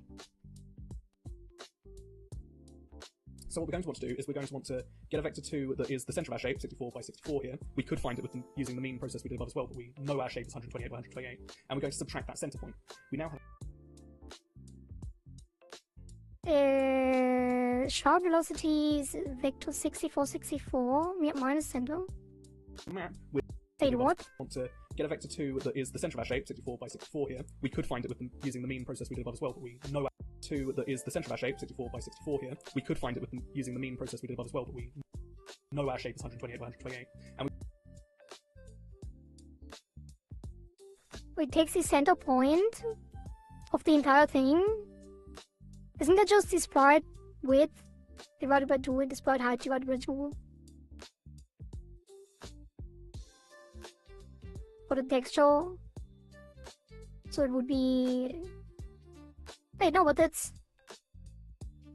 of the entire thing. we're going to subtract that center point. We now have a map with all... Oh, it subtracts the center again. So... it is...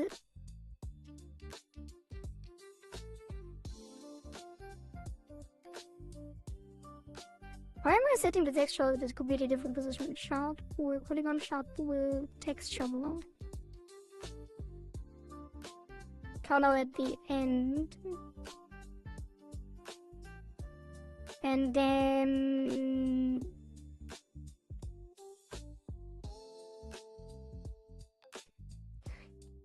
shard velocities of shard equals, and then it's gonna be vector 2, no, it is texture extends, no, bounds, get size, is it width and height? Yes, divided by 2 minus center. I get.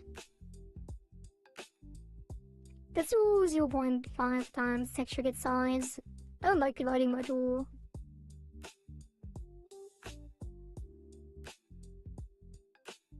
the children in it and where they are relative to the center of our shape. So in our process function, we're going to loop over all of the keys in that map we've made, so all of the children, and we're going to apply where they are relative to the center as a motion. So we're going to subtract that position from its current position. I multiply that by delta and another value just to smooth things a bit, and also using delta makes it frame rate consistent. I'm going to rotate the shape based on its x position, so if it goes right, it'll rotate right, and if it goes left, it'll rotate left. Okay, so in process we do for key in velocities keys, and it's called shard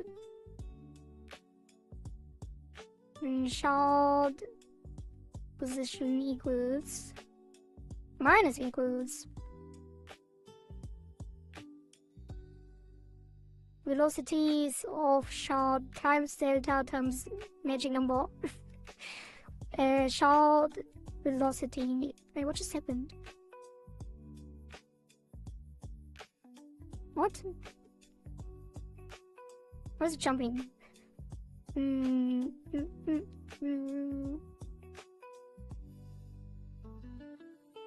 Times delta.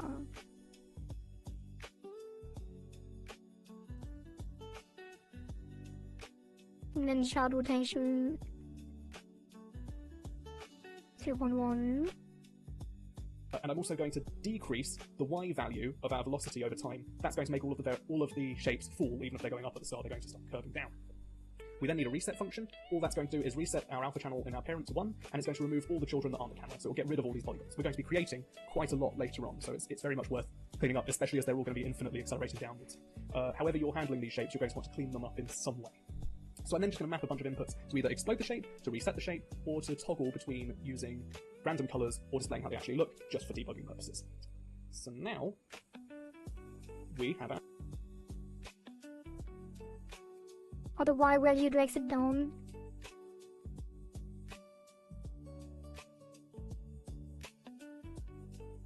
What if I don't want to do that? Actually, I should probably. Child velocities of child y minus equals delta times 30.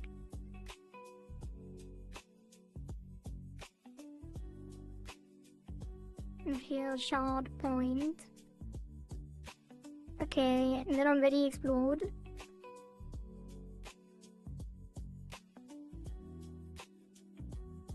Definitely did something. And it splits off and explodes. And I can toggle between being coloured and not coloured. But that... we have our shape and it splits off and explodes. And I can toggle between being coloured and not coloured. Not quite what it should be doing. I'm sure I did something wrong. Divided by 3. Vector 2 and emitted operands float in vector 2.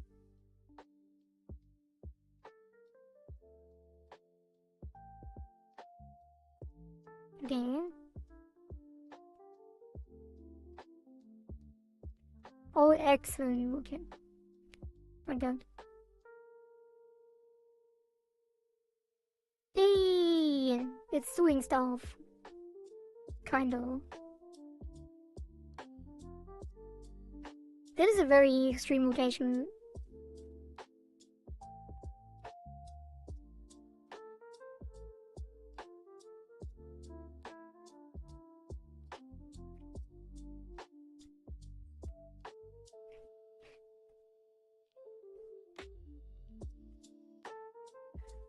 Okay, we can tweak the values later.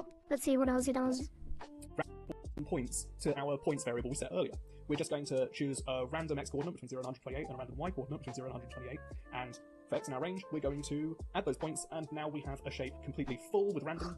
And for x in our range, we're going to add those points, and now we have a shape. Okay, it's a fixed number of child points, and then randomizes them in the texture. So let's make a bunch of variables.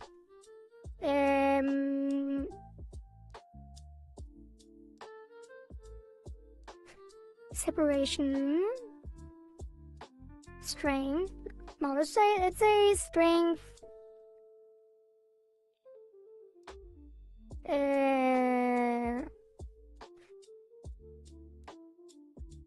Now separation strength, rotation strength.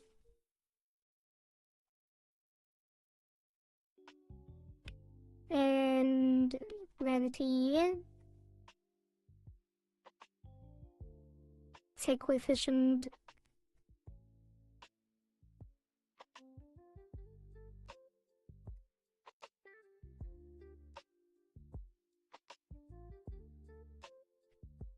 and then this will be 20 by default, and then we have 0.01. Let's do 0.05.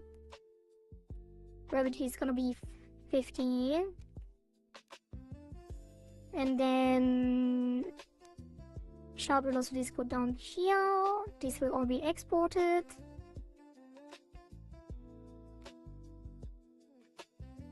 And then we also have export shard amount. And this will be the security. That's an integer. The other ones are all floats.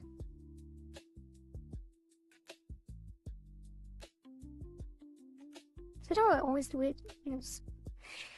And then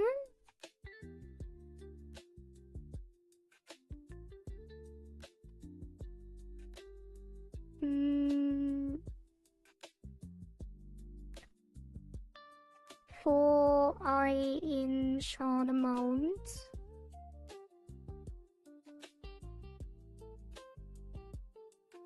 R in depend vector 2,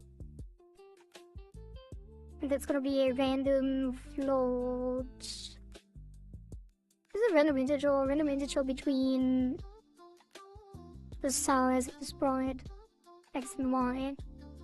So texture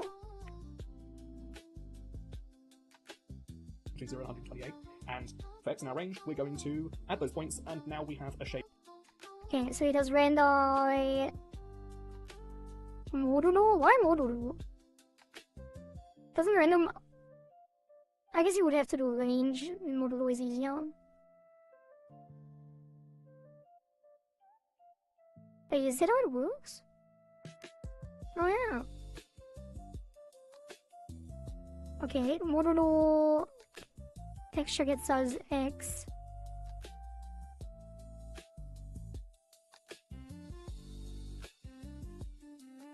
And then y. Wait, can I do height and width? Yes. Like that.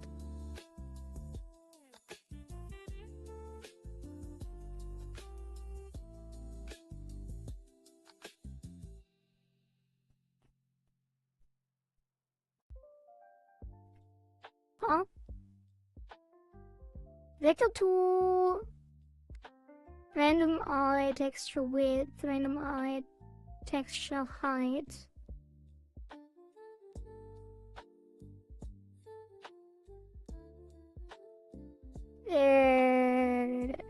Oh.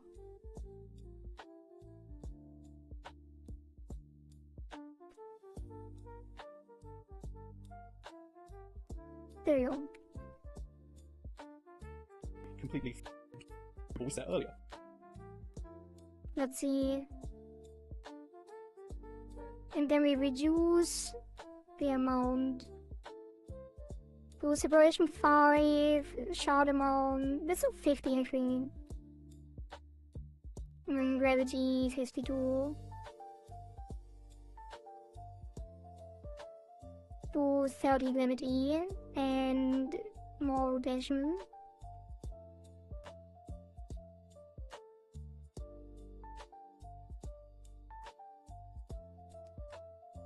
Oh, I'm not using the values. No. Separation, rotation, gravity. Right. And then we do 30 to 0.01 to 20. Why is it rotating so extremely?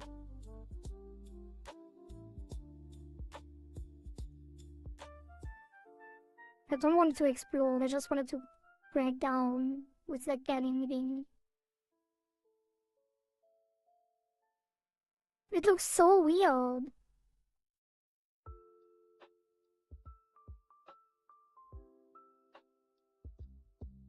Why though?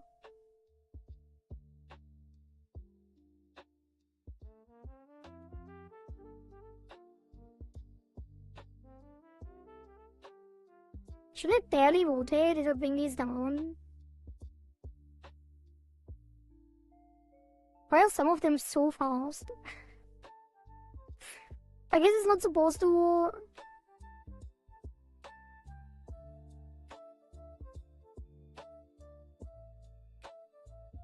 How? Also, what happens if I don't do this? Okay, it still shows. That's fine then.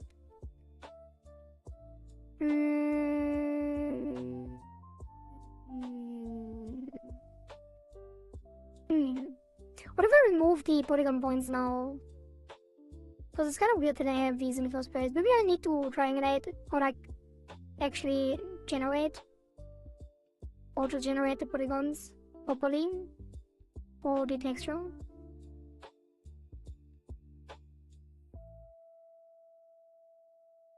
How do I do that again? There was something about it.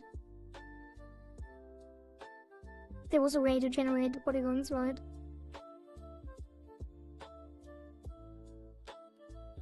Don't remember how though.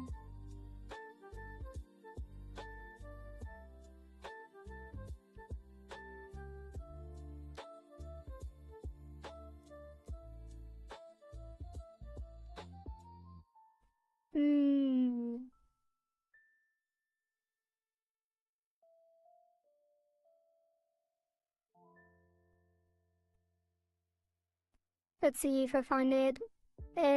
Generate polygon phosphide. Voodoo.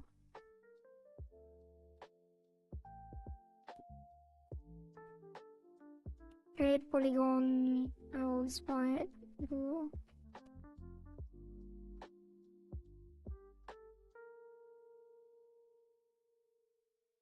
Do I need that?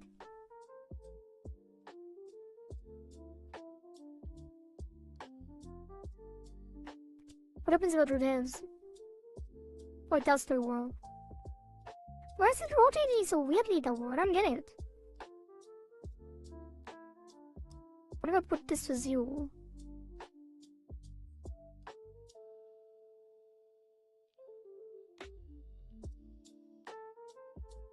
How?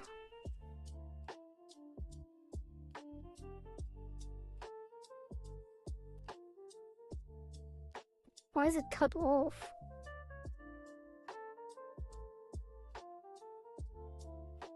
Oops.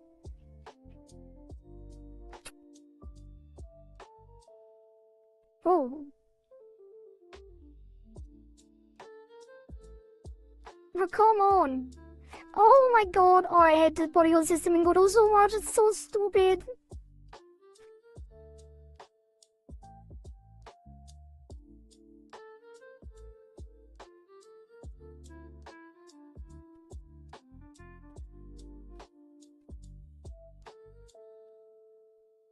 It's not doing anything now. Oh, I didn't press enter. It's not bad. Maybe I just don't rotate them at all.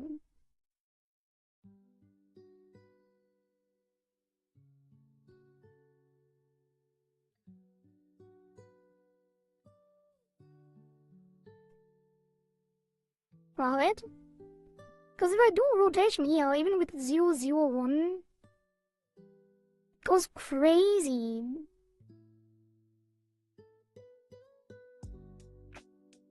Why is it so extreme? Am I doing something wrong?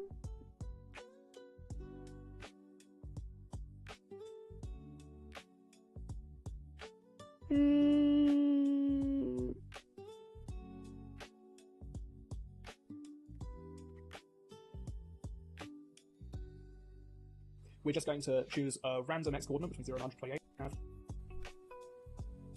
It's not as extreme for him. And that's it. That's It's how you use because they're creating to get sub-triangles of a very happy. Click on them. Fine. That's going to make all of the shapes fall with the shape, to reset the shape, or to toggle between using random colors or displaying how they actually look, just for debugging purposes.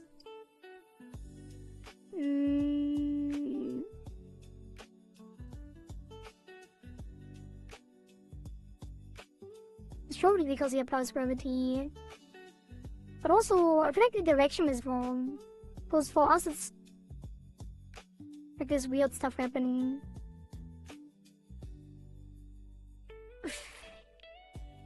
Even if it's 0, 1, because he does 0, 1, right? And he does like 30 here, no, 20, and then 35 here, and this is a bit too extreme.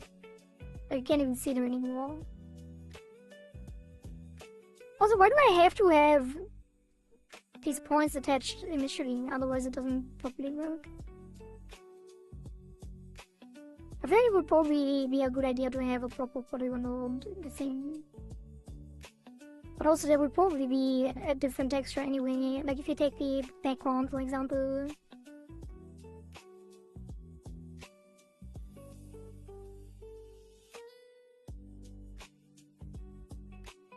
I could have sworn there was a thing to generate points automatically.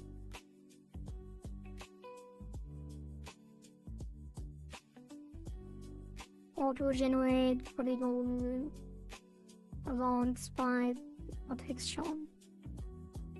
Blue. Why do they always talk about collision? I'm not talking about collision.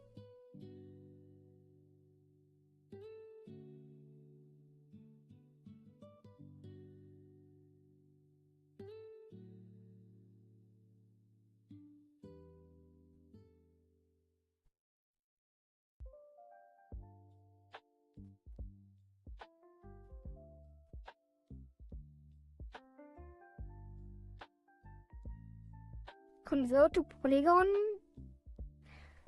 I could have sworn we had an like there was literally an option here, no? Last time we did that, there was literally an option here that just says generate. Why do I have to make a sprite now and then convert it to a polygon?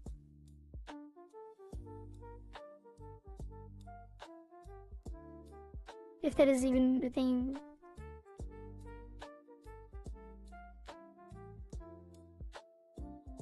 Click on the node and on the toolbar, click sprite and select convert polygon. Click on the node. Click on the toolbar. Oh yeah.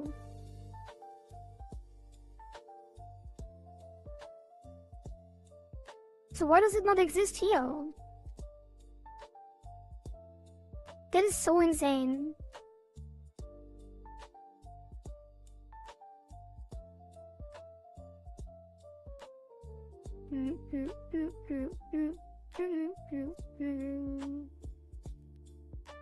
Shadow.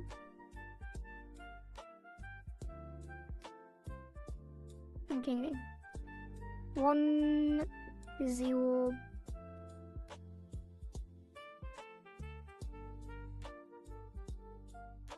Zero 0.01. 50 shards. 30 gravity. Hey, look at that. It's kind of working. I wish I could actually rotate it properly. I think I'd probably fix, like, I broke something when I assigned some of these values.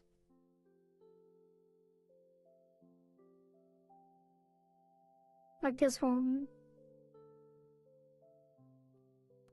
He didn't take the size, he actually hard-coded it. I probably should...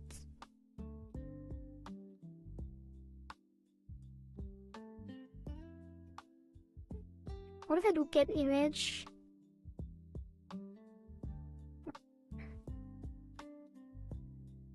What does get size even return exactly? Is the texture size in pixels? Maybe I should just take the viewport.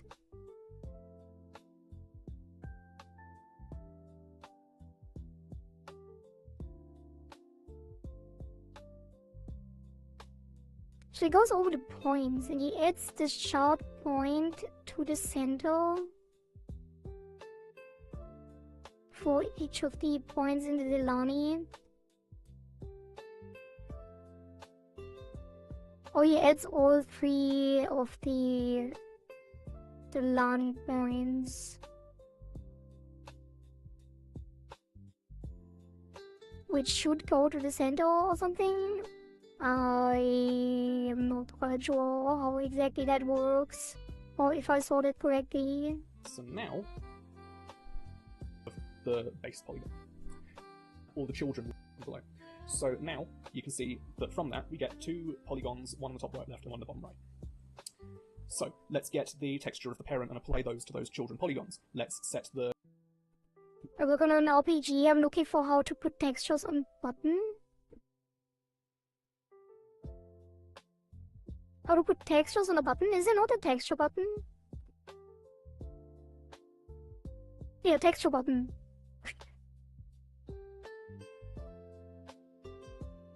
I don't know if you can see right now because I think there's another ad break. So, Kata said that you finally replied, and there's another. Actually, no, the ad break is over. Yeah, there's a texture button. I think I should be able to use the texture button. But I get that. It's not always obvious what you are supposed to use, but yes, texture button is your solution. Probably. If I had to guess.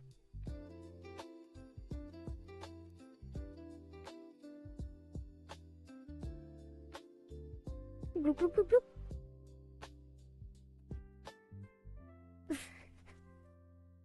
Bloop, bloop, bloop, bloop. Thank you, Zako. Let me drink some water.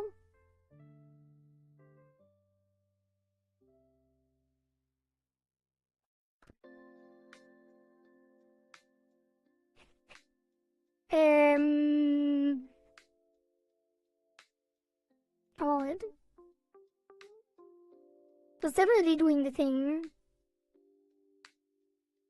Although it's doing it weirdly because it doesn't even have all the corners. There's like a random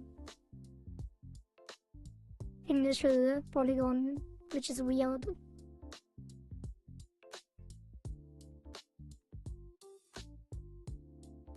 I sneezed.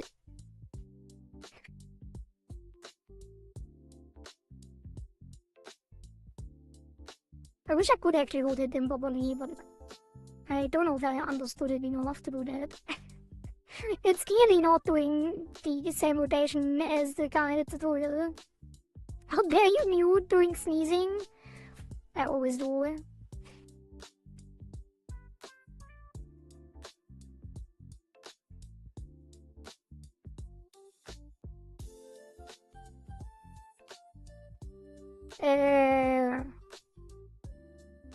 So what now? Remove the camera. Make this the root. Remove the node. Call this shadow VFX.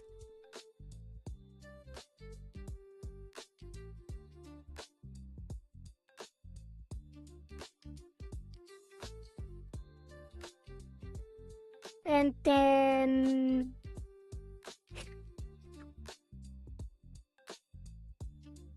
don't rotate it. Put this to 1. And then we make it our own later. Shadow, call that. Shadow, call that. Shadow, and then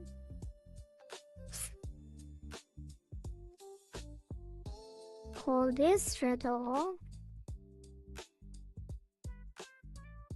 And then we call this as we shadow new text. And then remove that. Add that. Put that in the center. And then I want to see what happens if I just run it like this.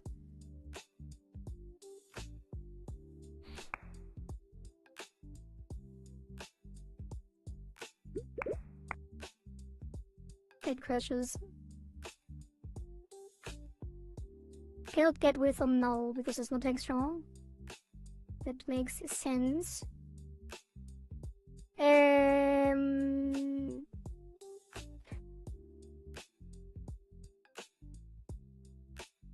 Yeah, let's take the default for now. Actually, I might actually put that. Nah, it's fine.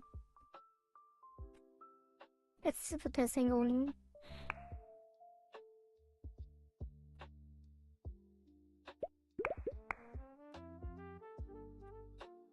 It is working. That's for sure. Take 100 shots.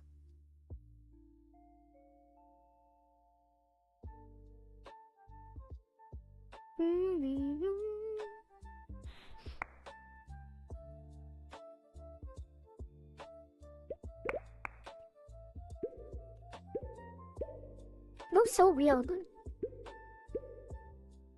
Because it feels like it's transparent. Definitely needs to be snappier. And why is it floating away? And why is it not centered? Why is it like larger than everything else? Because it's not using the actual size of the screen. Let's do...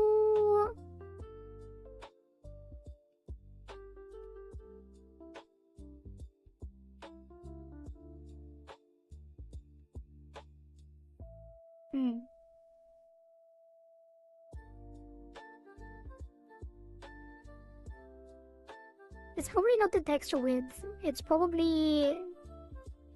polygon... size.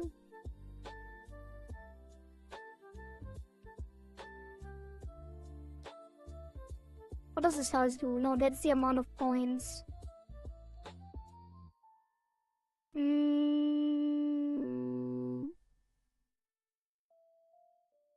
Do I even have to use the original polygon? I feel like we can just use the screen size as well here. So what if we say, or can we? No, I don't think so.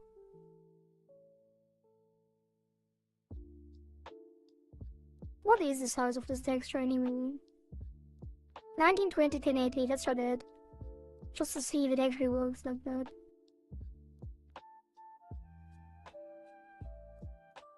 I'm gonna do the same here.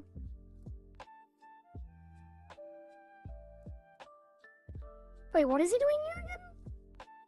Triangle polygon's texture to be our current texture, and let's move it to the right a bit, depending on which triangle we're on, so that you can see we get the top left side. There is a visibility keeping the actual child triangle we're on mean of all of the points of because that gets the mean. So if we have the center of these two triangles, if we track to the center, using the mean process we did above as well, but we know our shape is 128 by 128, and we're going to subtract that center point. We now have a map with all the children.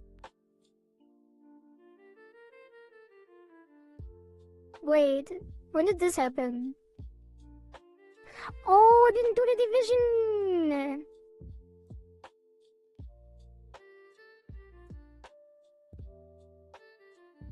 Divided by 3.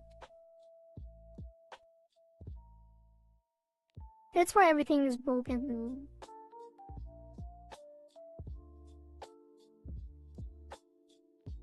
And then we probably can use the size width and height.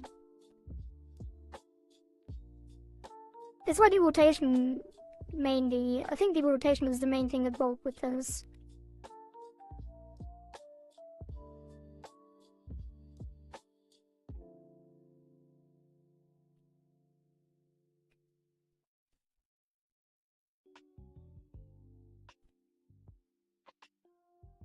Let's try that.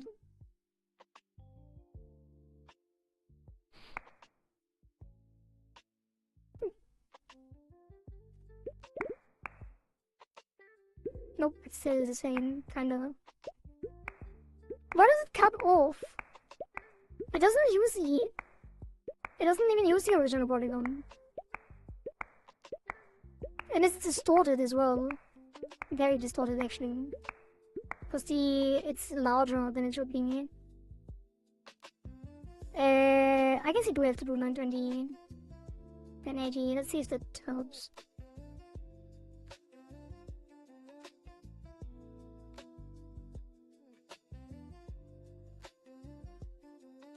Rector to 1920 1080.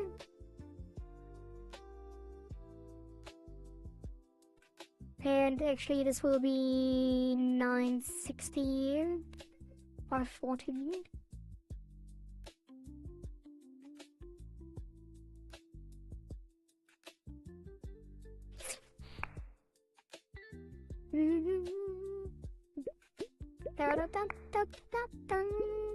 That didn't help, it's the same problem.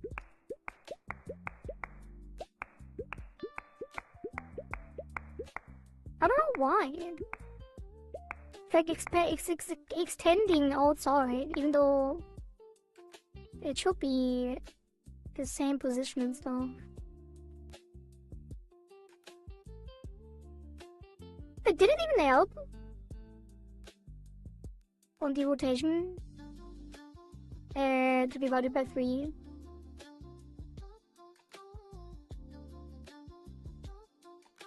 Let's put texture, background. Maybe I shouldn't have had it, like maybe I shouldn't do it this way.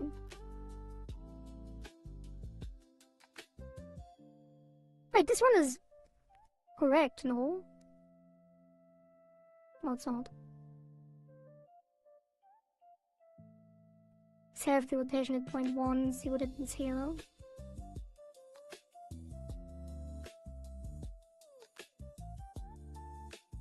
Nope, still broken. Why though?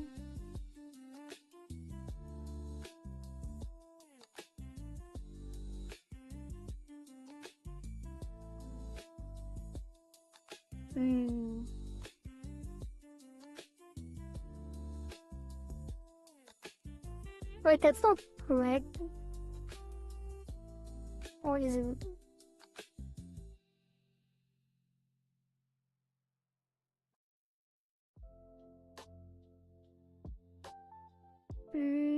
I think it is.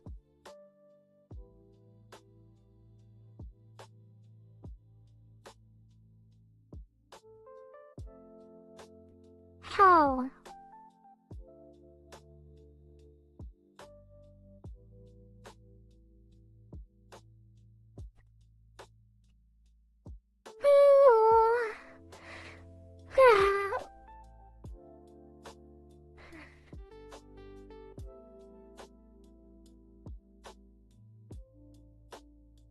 Velocities of sound.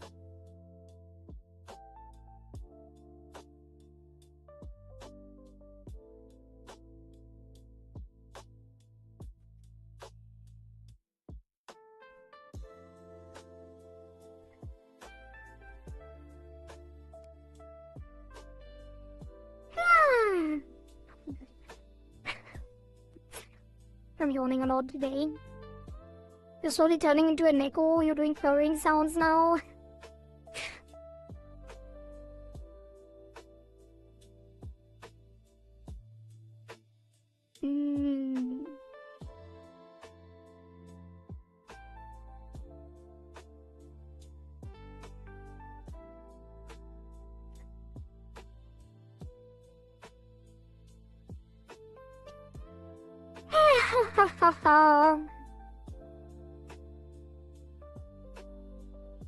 I don't know if I'm doing anything wrong. And we're going to subtract that center point.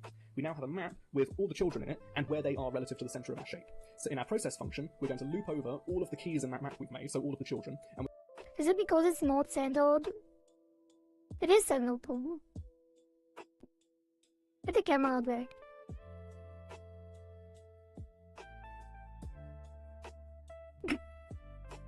How? Why? Get the other node back. You did have the parent node.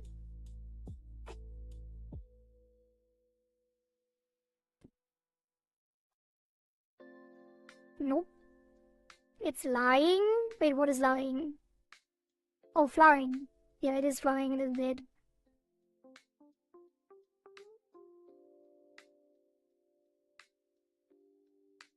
It's so weird. The rotation 0. Because it is working. Kind of. I don't know why it flies away, and I don't know why the texture is so weird. Because the polygons aren't... It's not actually the correct text, like, it's not dividing it correctly. Do I have to put it... here? I think that would help.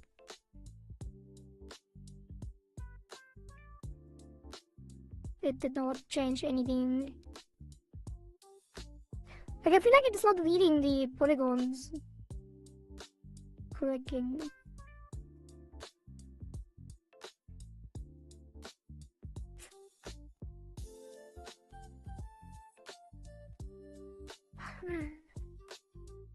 Wait. Wait, what?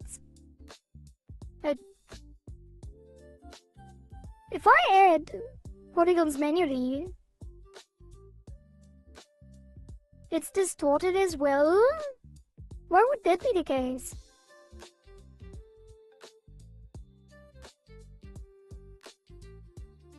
What is that? Or did I ruin the UVs? Oof. Yeah, let's try the sprite thing again. Convert to polygon 2D.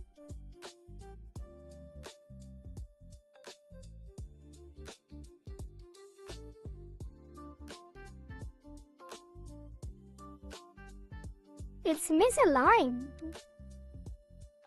What? Why would it be somewhere else?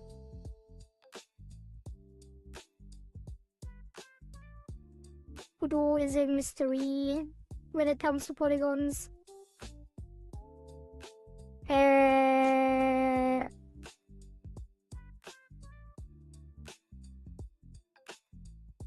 Shut up.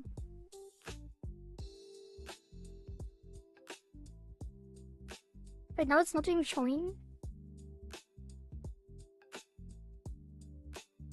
Huh? What happened now?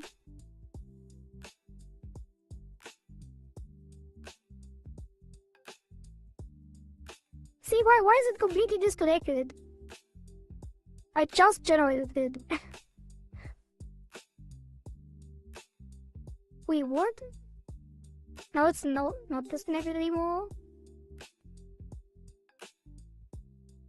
But it doesn't show either?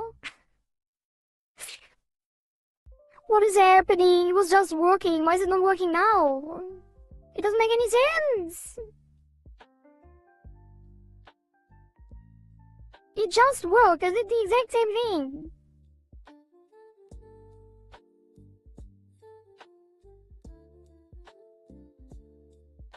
Are we crash out? Oh my god. What is happening?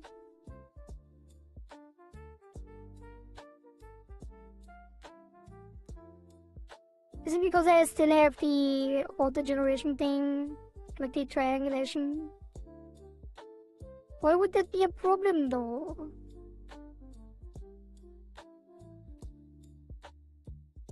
It was just working and now it doesn't do anything. Let's reintroduce the thing here. Array in shards. Hey, what was it? Map a bunch of it full with and effects in our range. We're going to Points append.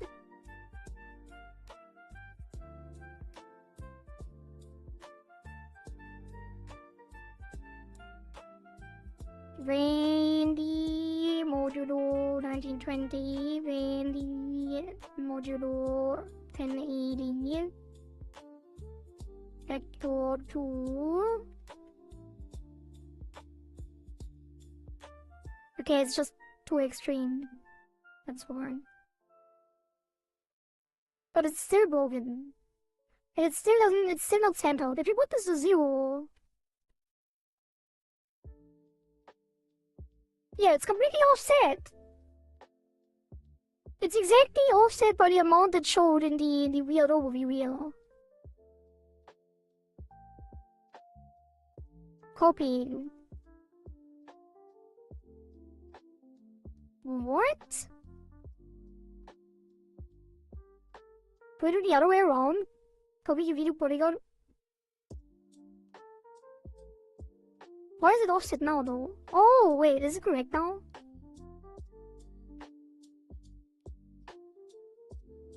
No, it doesn't work. Actually, it is correct now. Whatever. Whatever, Budo. Have it your way then. Can I now move this to the center? Actually, I don't have to. We don't need the camera anymore. Okay. I guess it's working now.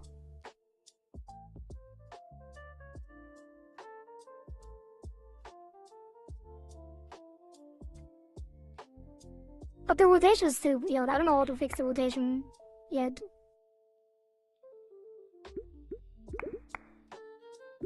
Hey, look at that. It's also transparent for some reason. Or is it because the boss is in front of it? I think it's because the boss is in front of it. Which it should be. I guess it shouldn't actually. I can move it on top. So now we need to apply this to... First of all, with more shards. Oh, can I make it the source now? The root. Shadow VFX. We do like 100.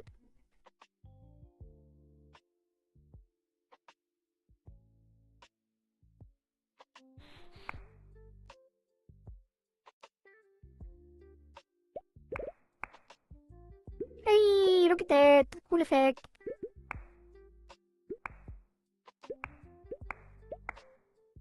Then we could make this more snappy, probably. And then actually apply it to the proper overlay.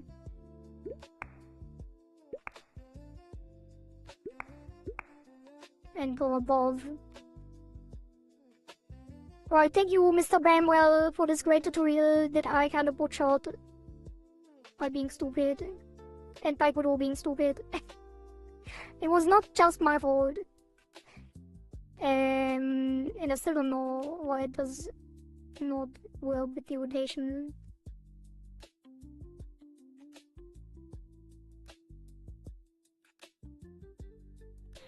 And the gravity isn't working either, I don't think.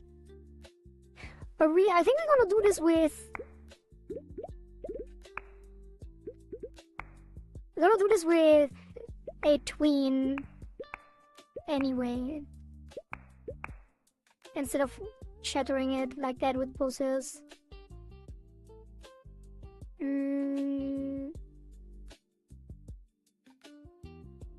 So instead of poses...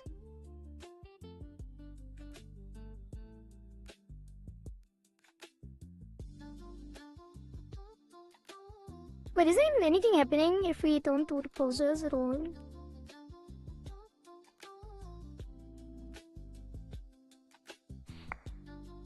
It's only creating the polygons, right? Yeah. Oops. Okay, so let's call this function fracture. Or initialize init fractured polygons.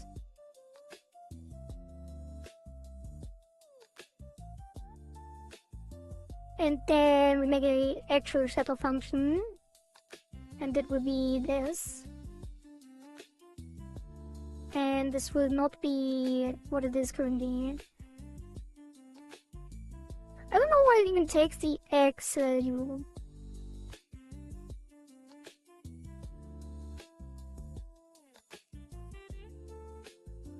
And I don't know what this is called, velocities. we have to figure this out tomorrow. But for now, we're gonna replace this with a tween.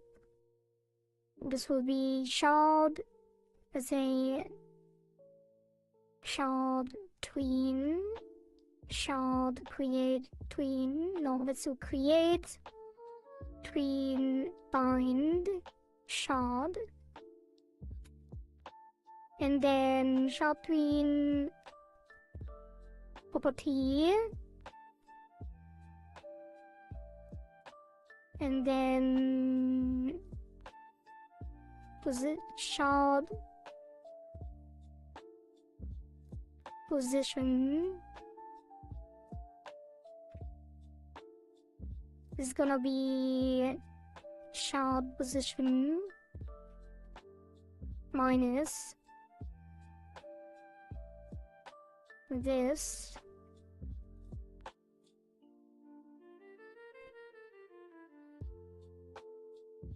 over 0.5 seconds.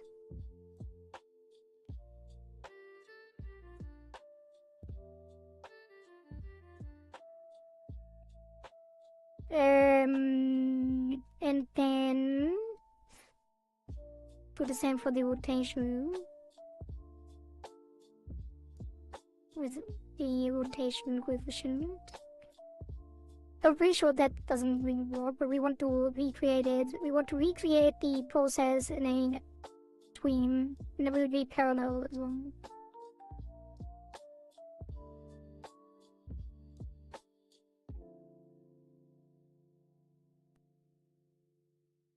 And then do the same for the gravity.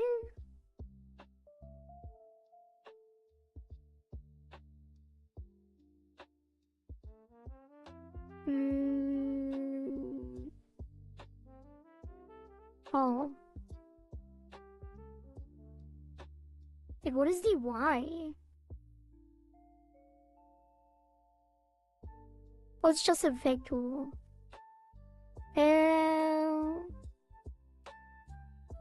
I guess it would be this. One.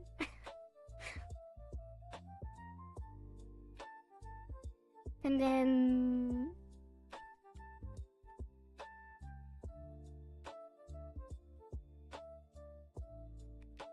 my minus. But I don't even need the delta. What am I even doing?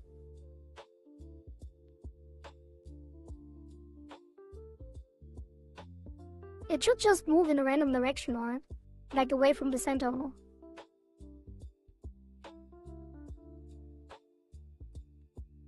So it's just velocity.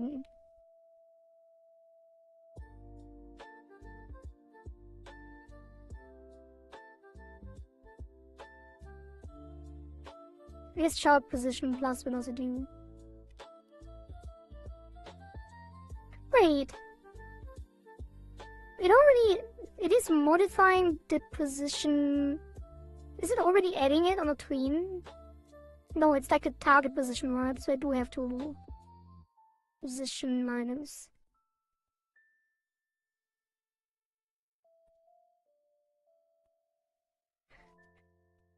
Without the delta.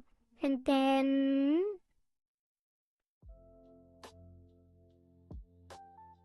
sharp velocity y minus.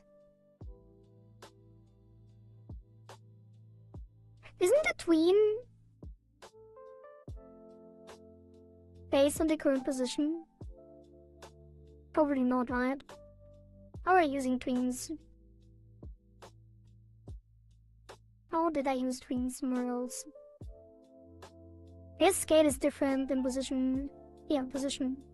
Yeah, position plus. Okay, we do the same thing here.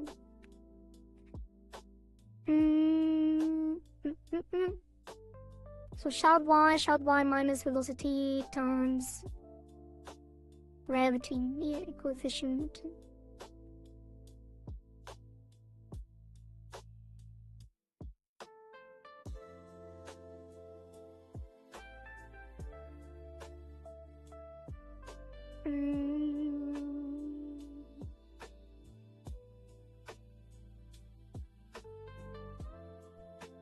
Without that on. There you go. Let's see if it works. Probably not, but one can hope.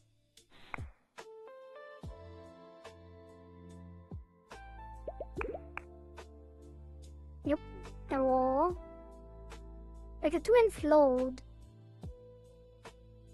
Like to 2-end float. Position X. No. Shard rotation.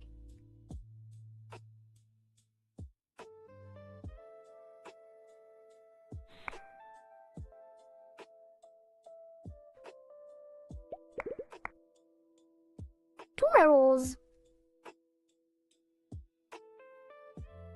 Should the required object RP target is no. What?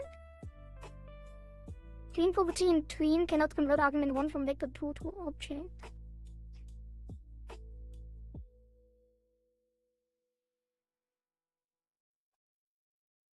Oh, the property needs an actual object.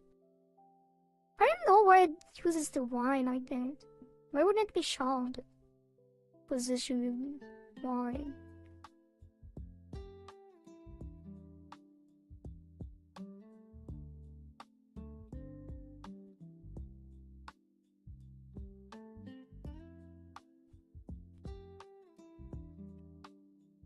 Also, couldn't I do just gravity? And then make it a lot smaller?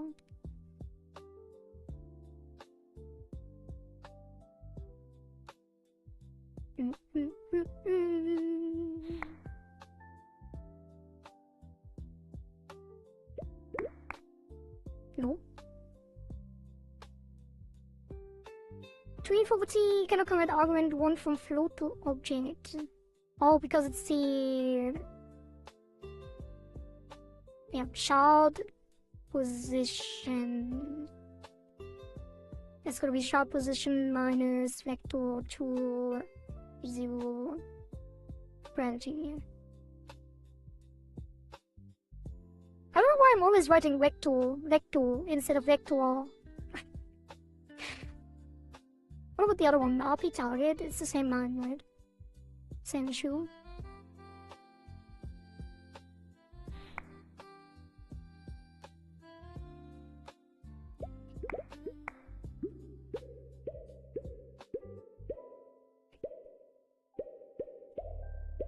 Okay.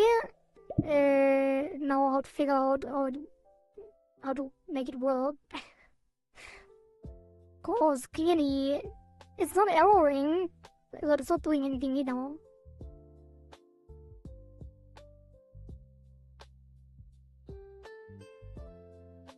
So let's crank up the values until it does something. Da da da da da da.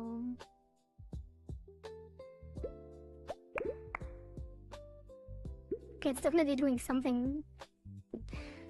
I don't like the rotation thing. Okay, it's not doing anything here. That's interesting too. Wow. Okay, so no rotation until we fix it.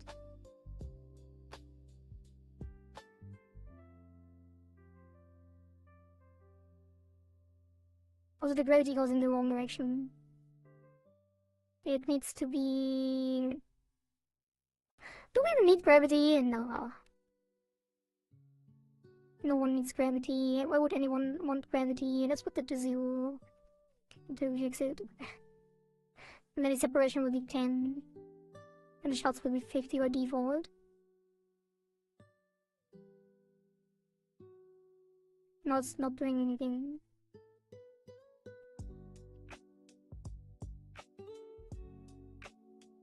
Huh? Was it just working?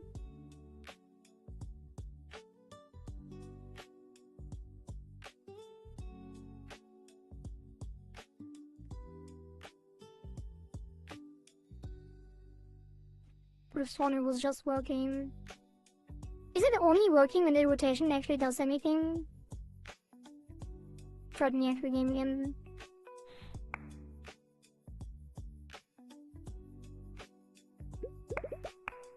So the separation isn't working because it's not 0.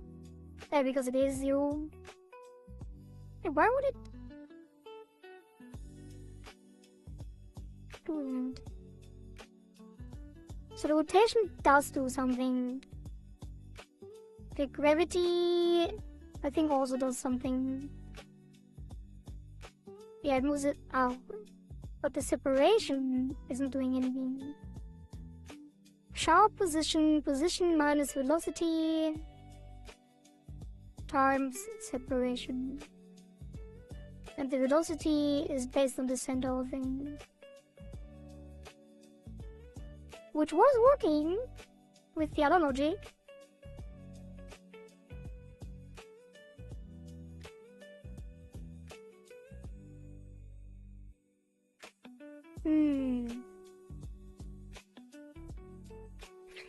Remove the entire thing for now. Oh? Something happened.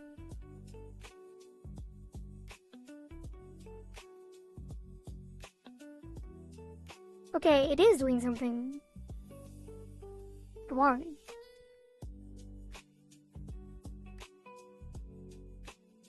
Why didn't it do something earlier?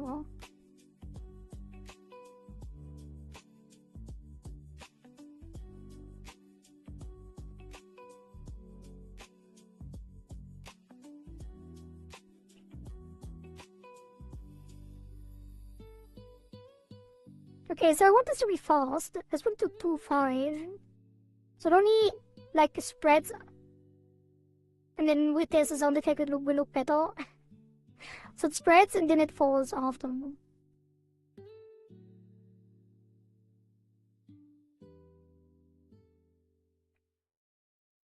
It should be plus.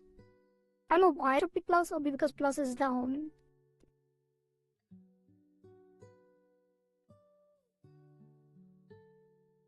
Wait, what? Is it because I make it parallel and it shouldn't be parallel? It's going together again. Why does it pull it together?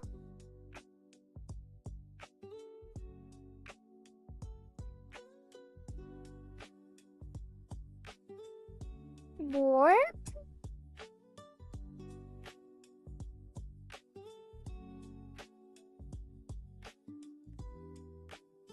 It should pull it down. Why is it pulling it together?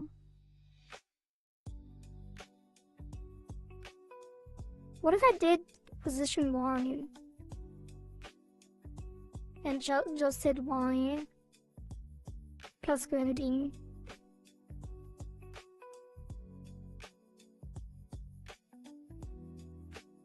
That is so weird. Shouldn't it just pull the shards down individually? Why is it pulling them to the center?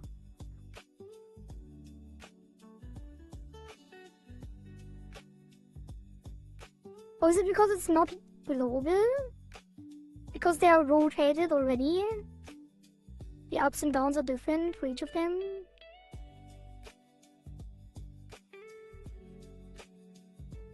That would be crazy. No? That is so weird.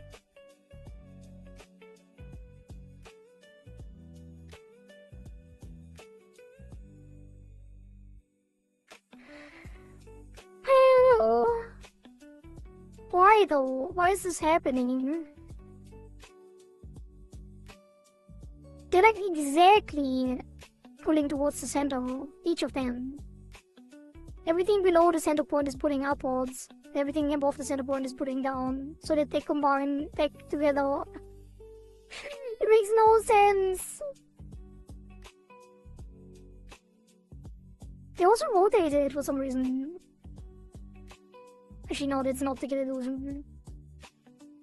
Red, thank you for that, that's so cool. How How's eugenics going for you, by the way? Are you making progress? Are you utilizing Steven? Hello, Kohari. Guten Tag. Hello, Zetsuya. Welcome, welcome.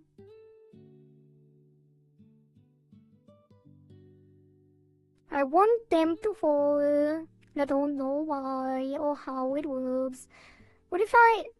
It doesn't make any sense. How would that make sense? We take the Y value of the shard and just move it down. And yet, some are moving up and some are moving down. But the exact same amount that they will separate it.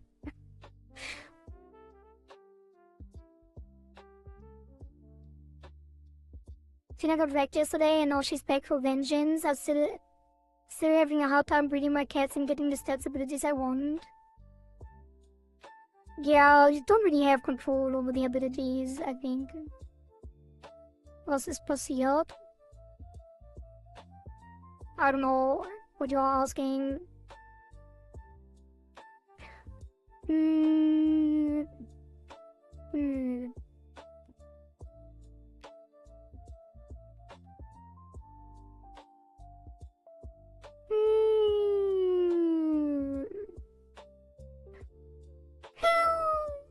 Yeah, I think I'm gonna just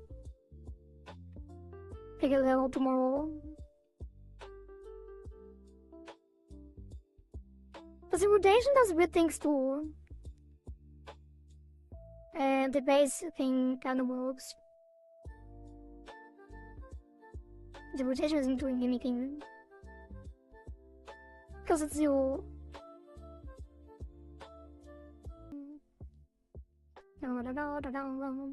Initial Shadow VFX. Yeah, sleepy Ari. Yup. Okay, chat. I don't have the energy to continue. So we will go into an early break again. Well, not that early. It's just like 25 minutes early or something. But we are almost 3 hours into the stream, and there is gonna be an ad upcoming anyway soon. So let me get big, and then we call it for the game dev section. Oop. So thank you for watching so far. We will be back with Mugenics later. In about 20 to 30 minutes.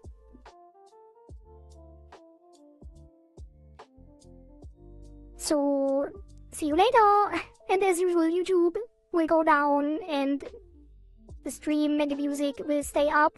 I will take some dinner. And then we jump back in. And continue Act 3 progress. We jump this time not into the past, but into the future. We need to go back to the future, Morty. Back to the future, Morty. Alright. We need to go back. I will be back. See you soon, chat. Bye.